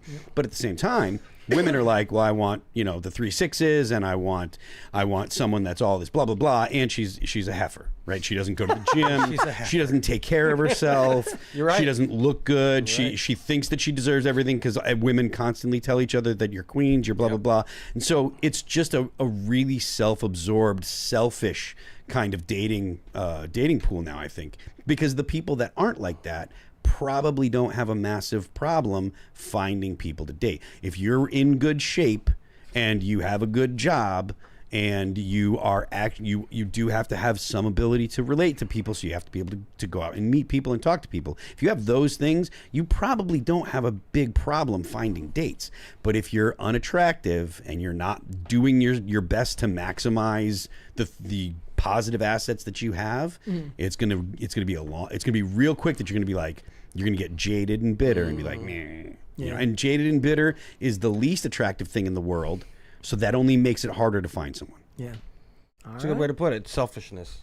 Yeah, dude, stop thinking that you're already everything. Yeah. Start thinking, what is it that I have to offer, and how do I maximize the things that I have to offer to someone else? Because literally what you're asking, you're looking for someone that's going to say, I'm interested in what you have to offer.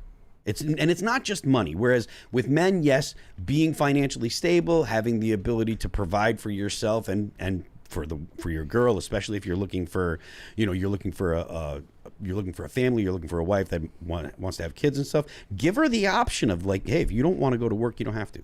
If you want to, you can. That's fine. But if you don't want to, you can stay home and raise the kids, and you'll have a fairly comfortable life. And if you can offer that, and you're in good shape, and you don't look like garbage, and you clean under your fingernails, and you do the things to make yourself attractive, that's you're a catch. And for women, it's like, look, don't sit there and hate. If you hate men, if you're a feminist that thinks that men are the problem all the time, maybe you need to rethink that, because very few men that are worth a crap are going to select you over a woman that says, no, I like men. And that's just what it is. Like, no, I don't hate men. I actually like men. I like the way men smell. Then I like they get being called around pygmies. and it's true. But that's how you attract people. If you want to be loved, you have to be lovable. And that means you have to understand enough about the opposite sex to say, this is what they're looking for, and these are the things that I do to actually fulfill what the opposite sex is looking for. You know? Amen. Hoorah, yeah. All right, guys. I think Phil just said everything that needs to be said. I mean, look. Where's that party at? Yeah. That crisis party. Let's go. Thank you. Well, we're almost there. That's a good point. So, guys, we are almost at the first crisis party. Remember, I know you guys don't want to be stuck with just me forever. I know that you want to actually have Mary back here, and she won't come back if we don't get 2 crisis parties. So we better get there, otherwise, because we got about a half an hour left on the show. I'm also, not to I don't want to spike the ball before we're at the end of the game, but it does look like we got past the 4 minutes or the 1 hour and 15 minute mark yesterday where the show crashed. I was going to put up a poll today that was like, will the show A, work perfectly, B, crash at an hour, C, crash at an hour and 15 minutes, or D, crash at an hour and 30 minutes. But OBS is working fine, so it seems that we have figured out the problem. No crashing today. No crashing. I mean, knock on wood. So we're going to go to Super Chats now. So Shane H. Wilder says, Happy Taco Tuesday, Brett and Phil. I thought he said Raymond. Sorry. He said he sent this before I added you to that. No doubt. Happy Taco Tuesday, Brett and Phil. Fast food has been on one. Taco Bell announced their own version of the Choco Taco, and Arby's said their slogan is a threat. Arby's slogan is, we have the meats. Yeah. I kind of think. Look, I think that's a great way to interpret their slogan. That's great. We have the meats. That's a threat. It's a promise. I also posted last night. They're making cream soda Mountain Dew, and I'm just gonna say that they didn't start going absolutely crazy with the soda flavors until I quit drinking soda. It makes me every time I go to the store, I'm kind of sad. Because I can't. I broke down recently, and I had a couple of sips of a Chucky cherry red Fanta or something. Oh no, I avoid Fanta personally. That's just my opinion. If you know, you know. Yeah. I don't know. If you don't you want a Fanta? No. Okay. Shane H. Wilder says, "Oh snap! What up, Raymond? Nice to see you, homie." Hey Shane, always good to see you, bud. He's gonna say the same thing on IRL tonight, but none of us can be on IRL because they're in Arizona. Yeah. I might just go up and sit in the room with the lights off. Up in the studio, watch it in there. Sometimes I'll be at the castle skating the mini ramp, and I'll hear Raymond watching IRL at the castle, while I'm skating. And I'm like, sorry, it's 9 p.m. I'll be done soon, so that I'm not. So the thing is, back in the day, when I would be there at all hours, I'd be skating there at 2 in the morning. I wouldn't want to do that to Raymond. I appreciate that. James Pauly says, "Got to get Mary back. She has her own cast brew now." Yeah, she does. She does. Oh, she does. I think was it launched or pre-launched? I don't know, but I saw they showed some graphics of it. Saw the it's very cover. cool looking. It's very Halloweeny. Oh, yep. Nice. And she will be back, assuming we get 2 crisis parties. Yeah. On Monday. On Tuesday. You have to do your part, guys. Yep. Teamwork. You can't say you want her back so that she can promote her cast brew and then not help her get us I think back. we just actually got. We got the one. first one. Hey. No, I think the second one just hit too. This is the first one. Okay. That's the first I one. haven't danced yet. Yep. Shane H. Wilder says, "Do we have to get 2 crisis parties tomorrow?" That's a good question. I don't know. I have to figure that out. It's good because we are doing the Q&A live. And it would be funny to leave that up for playback, and somebody watches it that's maybe never watched the show, and they're like, "Why is there just random explosions and lights dancing and everything?"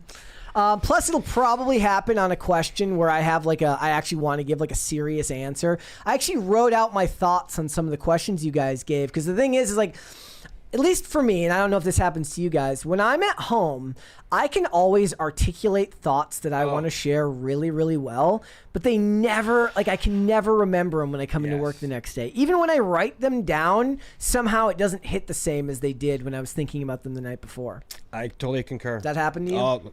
Every day of my life. Every day? Every day. Has there ever been something that you've been talking about where, when you were done, I'm I actually made that point really well? It's never happened to me. It's happened a couple of times. Yeah. I don't know if I made points, but it was funny. But I did throw in a question, so hopefully you answer that tomorrow on your Q&A. Did you? Yeah, okay. I was the first one on X. Was it on? Okay, yeah. So I'll have to double check and make sure that if it's worth reading, because it might not be. We'll get through it tomorrow. And you guys should tune in for that tomorrow at 3 p.m. Shane H. Wilder says, "Phil just reminded me of a very dark joke. If Mama Cass gave Karen Carpenter some of her sandwiches, they'd both still be alive. If you know, you know. Very dark. There's a lot of if you know, you know jokes going on. Brian Bledsoe says, I watch Law and Crime. Is that like Law and Order? I have no idea. Different. I watch Law and Crime, and I'm amazed when people talk after being read their rights. Anything you say can and will be used against you in a court of law. It's literally in the Miranda rights. Shit, I did not expect that. There we go. Getting there. Oh, look at this one. Okay. Where we make hand signals? That's what. That's my new dance. I don't do the dance Oh, anymore. you I just just pose? do the. Oh, okay. Do the pose, yeah. Randy Orton's the man. I want to get him on this podcast. Law and Crime Network. Oh, okay. So it's like it's like reality TV stuff. Rapscallion for 20 says, here's a super chat for Phil's motivational advice. Let's go. Boys, boys, boys, boys, boys. Yeah. Boys, boys, boys. What is your... Oh, yes. Your advice was very good. Yeah, it It's, was. you know, Your advice just was really good. self-maximize. You know, someone was talking about home math in the chat, and whereas I have watched some of his stuff, like this is actually fairly easy to figure out. Like, if you want to be loved, be lovable. And right? the thing is, like, you can say something a lot of times when it comes to things like dating and stuff, just because it's true or just because it's not fair doesn't mean it's not the reality of the world you live in. Yep, absolutely. And that's just the way things are. And that's, you know, as men, that's what you have to do. Mm-hmm. That's just the way it goes. Exactly. Here we go.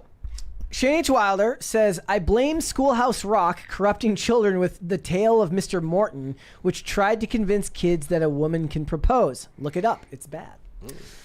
Look, I mean, a woman can, right? But, like, before anyone proposes, you should know what the answer is going to be. Oh, yeah. It's like a lawyer. Don't ask a question you don't know. You don't know the answer to. Yeah, you should talk about your future. Yes. And you should be clear about what the answer is going to be. And if you have any doubt, if you're not sure, if you have any doubt at all, don't propose. And if you continue together for multiple months and you try and bring up talking about the future and there's always a hemming and hawing kind of thing and you're not getting the answer that you want, you should break up. Because you're obviously looking for something different. People ignore that too. Yeah. Like it's in the back of their mind and you get too comfortable and you don't do anything about it. Don't settle for something that is comfortable now in replacement for something that you want in the future. Because if the person that you're in a relationship with doesn't want to get married to you, you're just wasting time. Not everybody can get lucky like me, who like I was like, I'm like looking for red flags and it was just green flags the whole way. Same thing with Sarah. Like I knew before we started actually officially dating what she was looking for in a relationship, and she was very clear in what I was looking for. So like I'm not worried about like when I pop the question, I know what she's gonna say. You know, like it's just a matter of I want to make sure that it's right and that the all of the stuff we need to take care of is everything taken care is of. where it needs to be. Yeah, exactly. But like, there's not a question about whether I'm going to marry her or not. Like that was settled last year.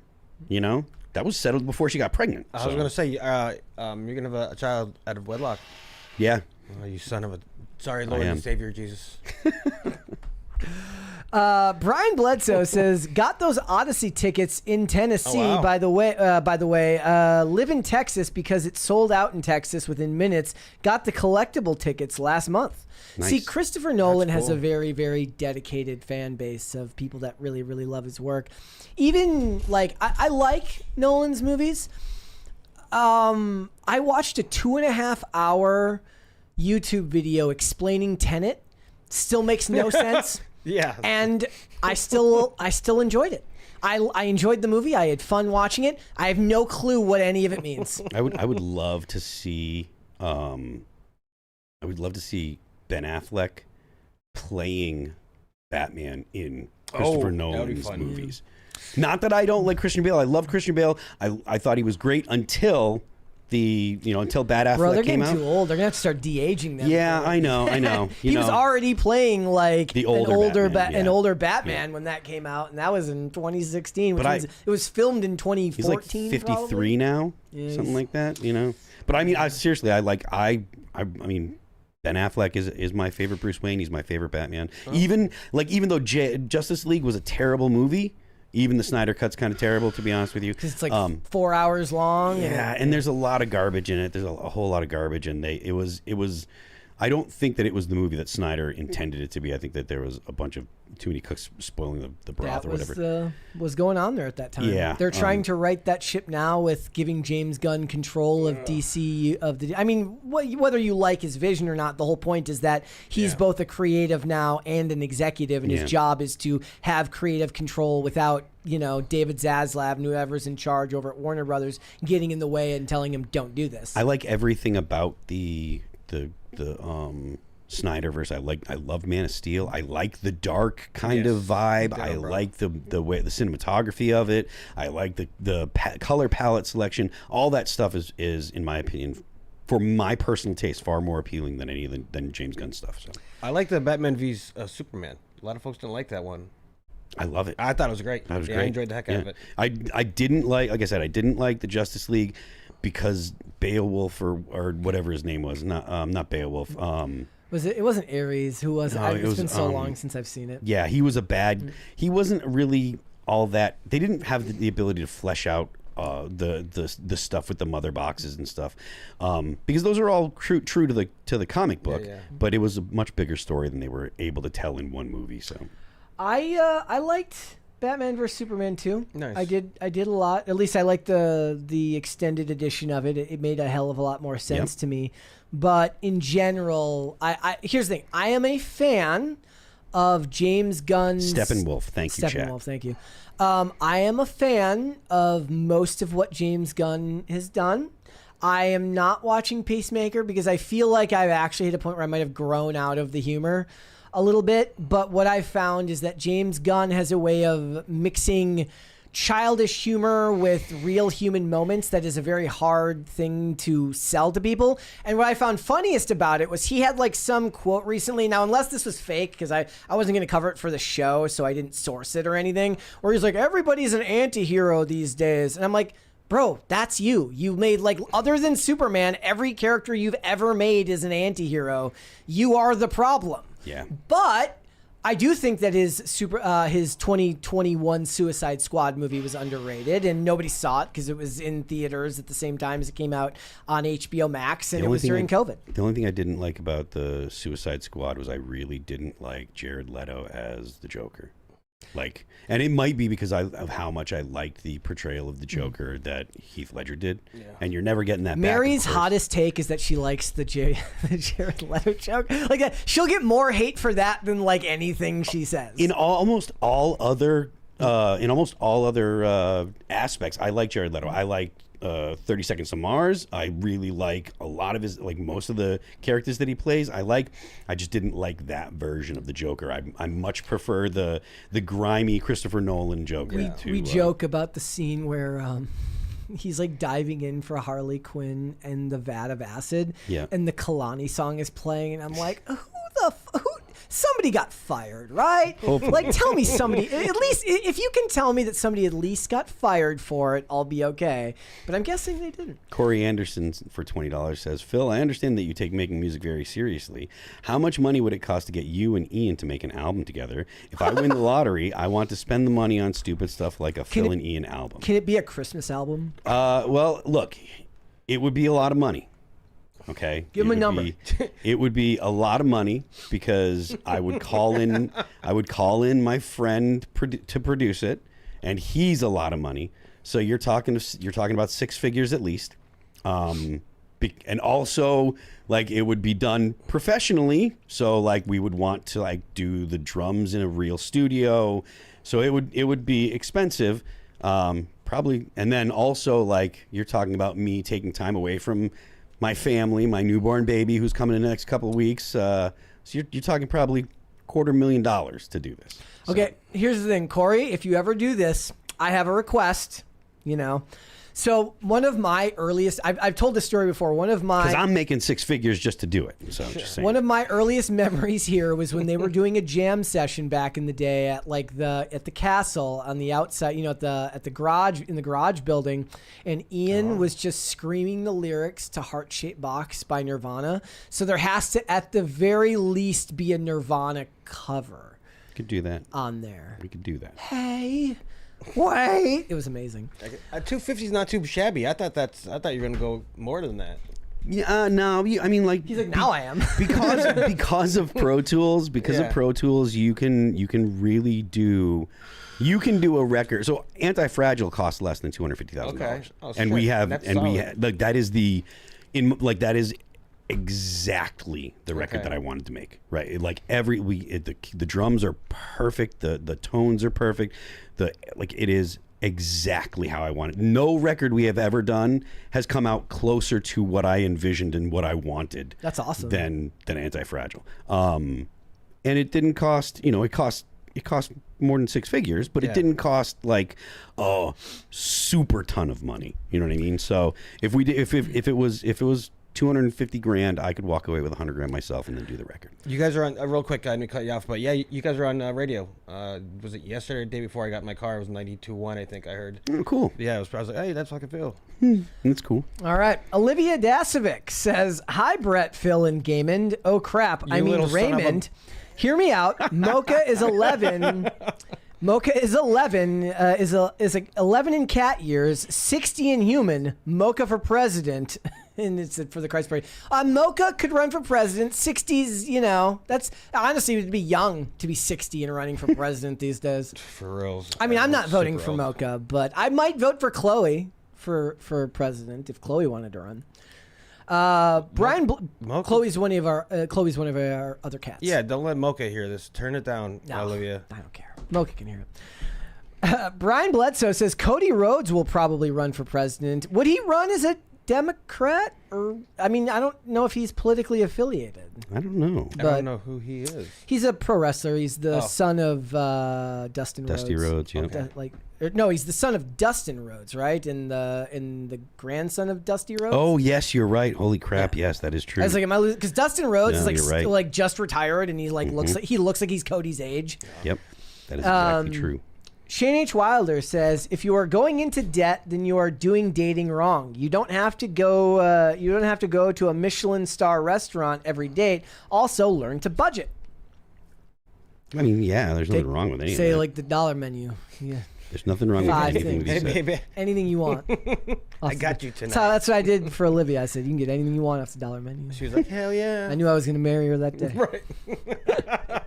The Manic Mustache says, late as usual, but apropos to this sausage fest, the path for The Rock to become the president to get back on the juice, ride a custom trike, and get sponsored by Prime because it would have what plants crave. Stay toxic, my friends. So is that like are those the bikes, the two in the back and the one in the front? What, a trike? Yeah. Yeah, a trike's two in the back, one in the front. Yeah. Yes, tricycle. Yes. Yeah. That is 3 cycle. Stefan Buttle says Crisis Party. Yes, well, we did get one. Go. We are getting close to the second one, guys. We're getting there. We can do it. Easy E says, lol, Phil watches a Homath. He is correct. Yeah, I mean, look, like I said, I have watched Homath stuff. I think he's extremely intelligent. But that doesn't mean that, like, I didn't have a solid understanding of this stuff before he articulates it. I think that his drawings are great and they help people understand stuff. But yeah, I mean, look, the idea of if you want to be loved, be lovable, like that was fairly obvious before Homath started his putting his stuff together. And if you've lived, half of a century and you've dated women, and most people can figure that over. Justin is his brother. I was wrong. Oh, Justin is his brother. Okay. Thank you, guys. Good correction. Thanks, guys. How far apart are Dustin Rhodes and Cody Rhodes in age? I would be interested to know. I don't know. How? 12 weeks. Not that much. Shane H. Wilder says, look, I'm creating elements for a short that I'm filming this weekend. I can't get these crisis parties all on my own. You've done your part, my friend. That you have. Greg Shane. Duvier Wait a minute. says... Dusty Rhodes is the father. How old is Dustin Rhodes? Dustin Rhodes is 56. And how old is Cody Rhodes? He's in his 30s? Oh yeah, Cody Rhodes. Dustin and Cody Rhodes. That's it. So their brother's not father anymore? Yeah, looks like there's in the chat they're saying that he's that Cody Rhodes. Cody is 40 and Dustin is 56. Okay, so they're not even that far. I mean, they're 15 far. years Six, is still a lot, but yeah. That's a decent amount. All right. Greg Duvier says Mary cursed us with crying and no cute. She can stay gone. We should get a whole week of just cute to make up for it. Yeah, you guys didn't get any cute of the day while I was out of town. I'm sorry for that, but I want to help you guys brag about your pets. Shane H. Wilder says, excuse me, the Mary Coffee was just announced. It's not released yet. I already have a script written for an ad for it. I just need the damn coffee to film it. There you go. I mean, Doing your part, my friend. there you go. I look forward to seeing it. All right. Corey Anderson says, why is Danny Carey the best drummer? Phil? Danny Carey's very good. The best drummer is a fairly personal taste kind of question. I'm not sure that Danny Carey would be the best drummer for All That Remains. I'm not sure that he could play our stuff. But he is a great drummer, that's for sure. Value and use into 20 for a second crisis party. Good job, boys. Cheers. Thank you. Yeah, we're getting there. Go it's America. getting ever so close. Merca. Nice. All right. Stefan Buttle says PCC brought to you by Arby's. They have the meat. Well, it's the meats. It's not the meat. The meat sounds even more of a threat than the meats.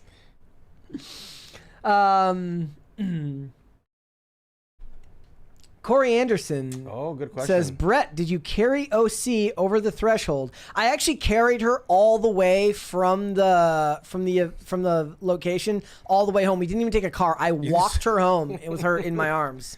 What a gentleman. And then after a point in time, I started fireman's carrying her all the way home. She was lightheaded. It had been a long day, and I'm like, don't worry. And I picked her up and I carried her the whole way. Value in you for $20 says for a second party. Good job, boys. Cheers. Thank you very much. We are I think we actually made it. It did give us the Thank second you very one. much. Thank you. We appreciate you. You live to fight another day for Mary. Mary's coming back. Well, at least until tomorrow. Yeah. I still have to figure out whether we need to tomorrow. I haven't made up my mind about that one yet. Corey Anderson says, Phil, do you regret waiting so long to have kids? I didn't actually wait so long. My first wife, we were married for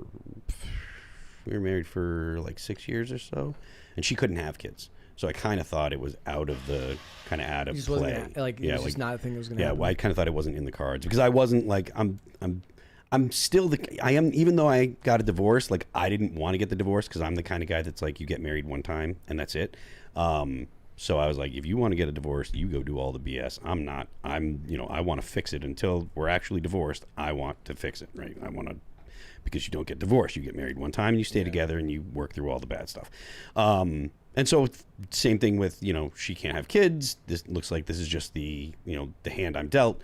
I'm not going to split on her just because, I want to have kids and she can't. So do I wish that I had kids earlier? Yes. But the way that my life went and because of the stuff with my ex, that didn't happen. But I would not change anything about my life now. Sarah is absolutely perfect. She's great. So she's dull. Dingus Khan of Gongolia says James Gunn should make a Spawn movie. Yeah, I mean, I think before they do Spawn, they need to get that Blade movie done. Like, they need to prove that, like, Hollywood needs to prove that they can make a Blade movie again, which would be theoretically infinitely easier to do, as Wesley Snipes proved, like, 20 zillion years ago. Yeah. It's like 30 years ago now. That, you get cool actor. He looks cool. Yeah. He kills vampires. It's not that hard. Mm-hmm. Meanwhile, they're like rewriting the script. They've had like 6 different directors. Mahershala Ali is going to be on AARP by the time they actually get it done. He's going to have to retire. Yeah, it's really not that hard, dude. Nope. Sorted. The first Blade is so good. It is incredibly good. Okay.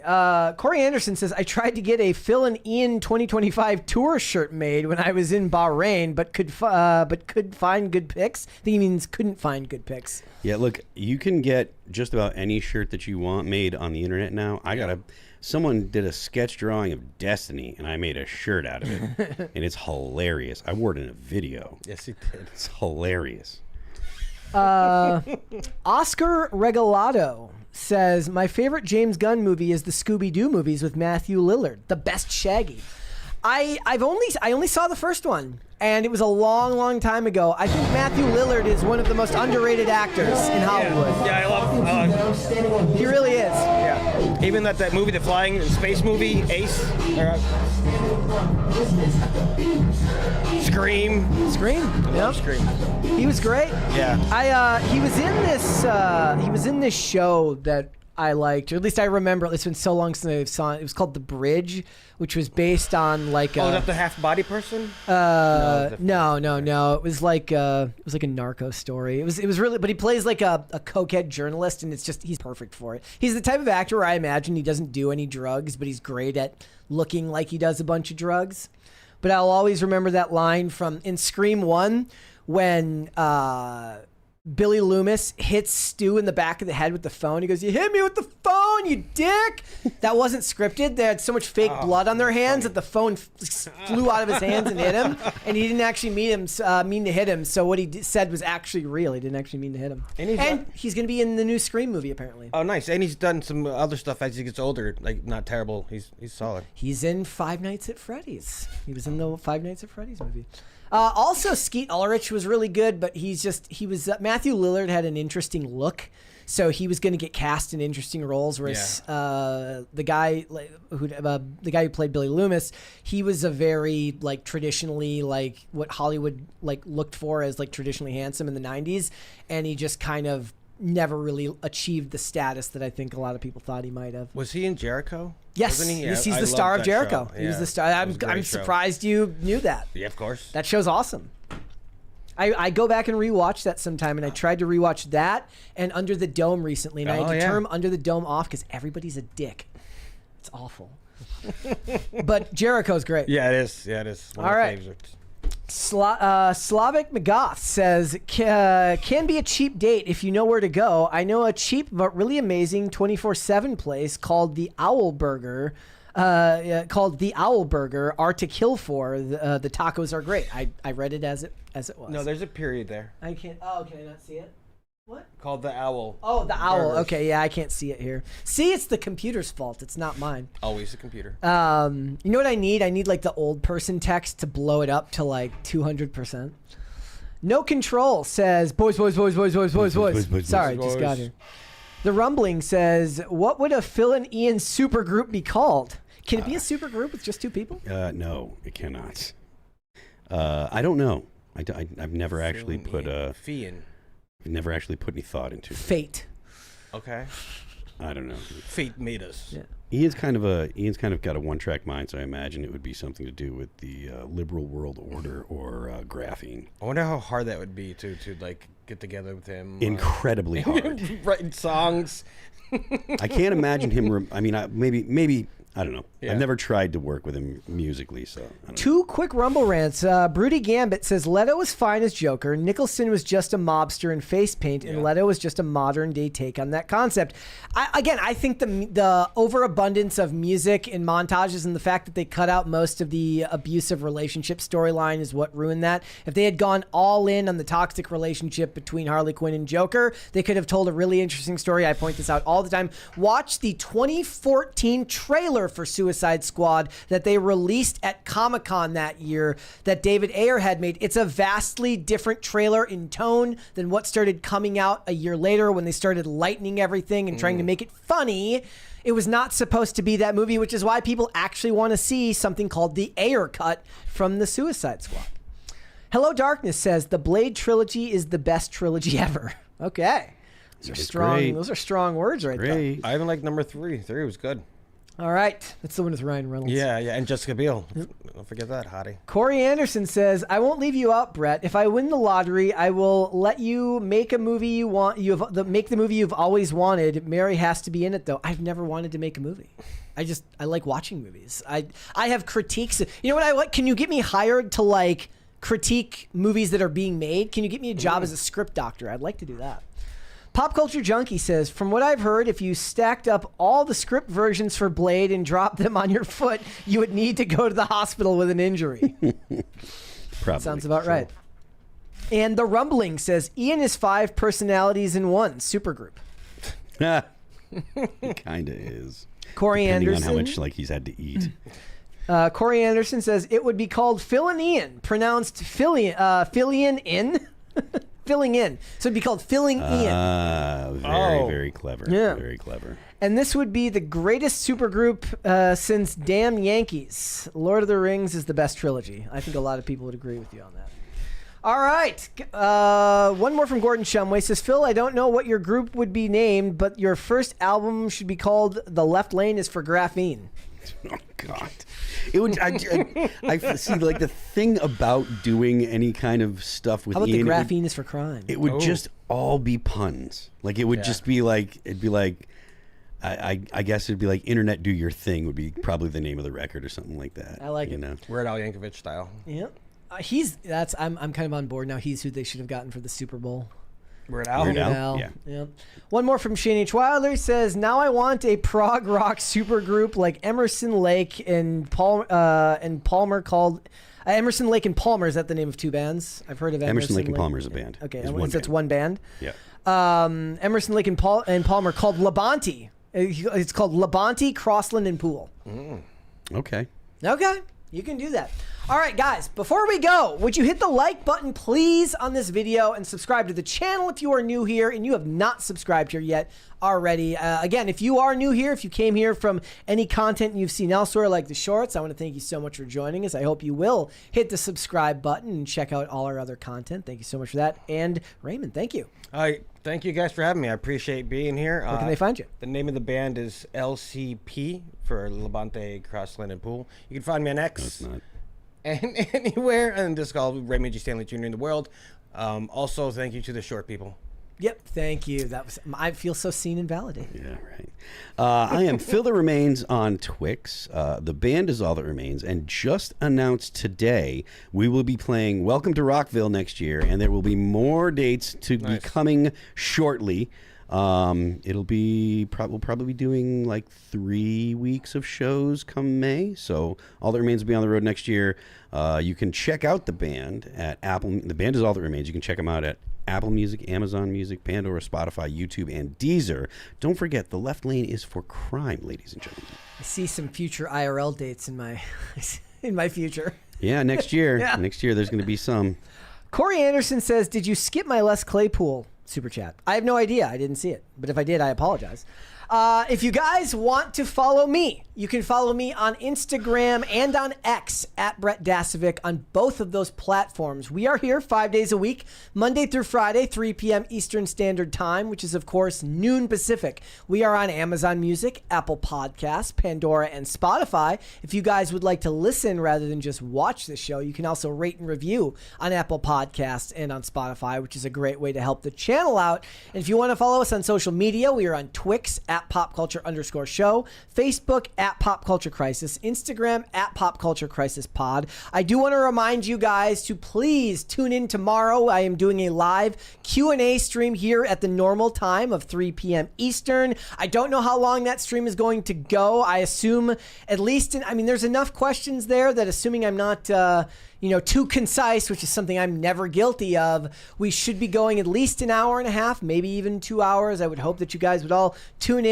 And if you guys want to submit some last minute questions, the post is up there on my X account. You can find it. I'll post it up again. I'm going to post a last minute request for questions, or you can go to the last community post on this channel and submit your questions there. We got a couple more super chats here before we go. We got one more here from No Control. He says, who is playing guitar on tour? That is an announcement that we will be making at a later time. Perfect. All right. With that being said, ladies and gentlemen, we will be back with that special Q&A episode tomorrow. We'll see you then. Bye, everybody. Bye, everybody.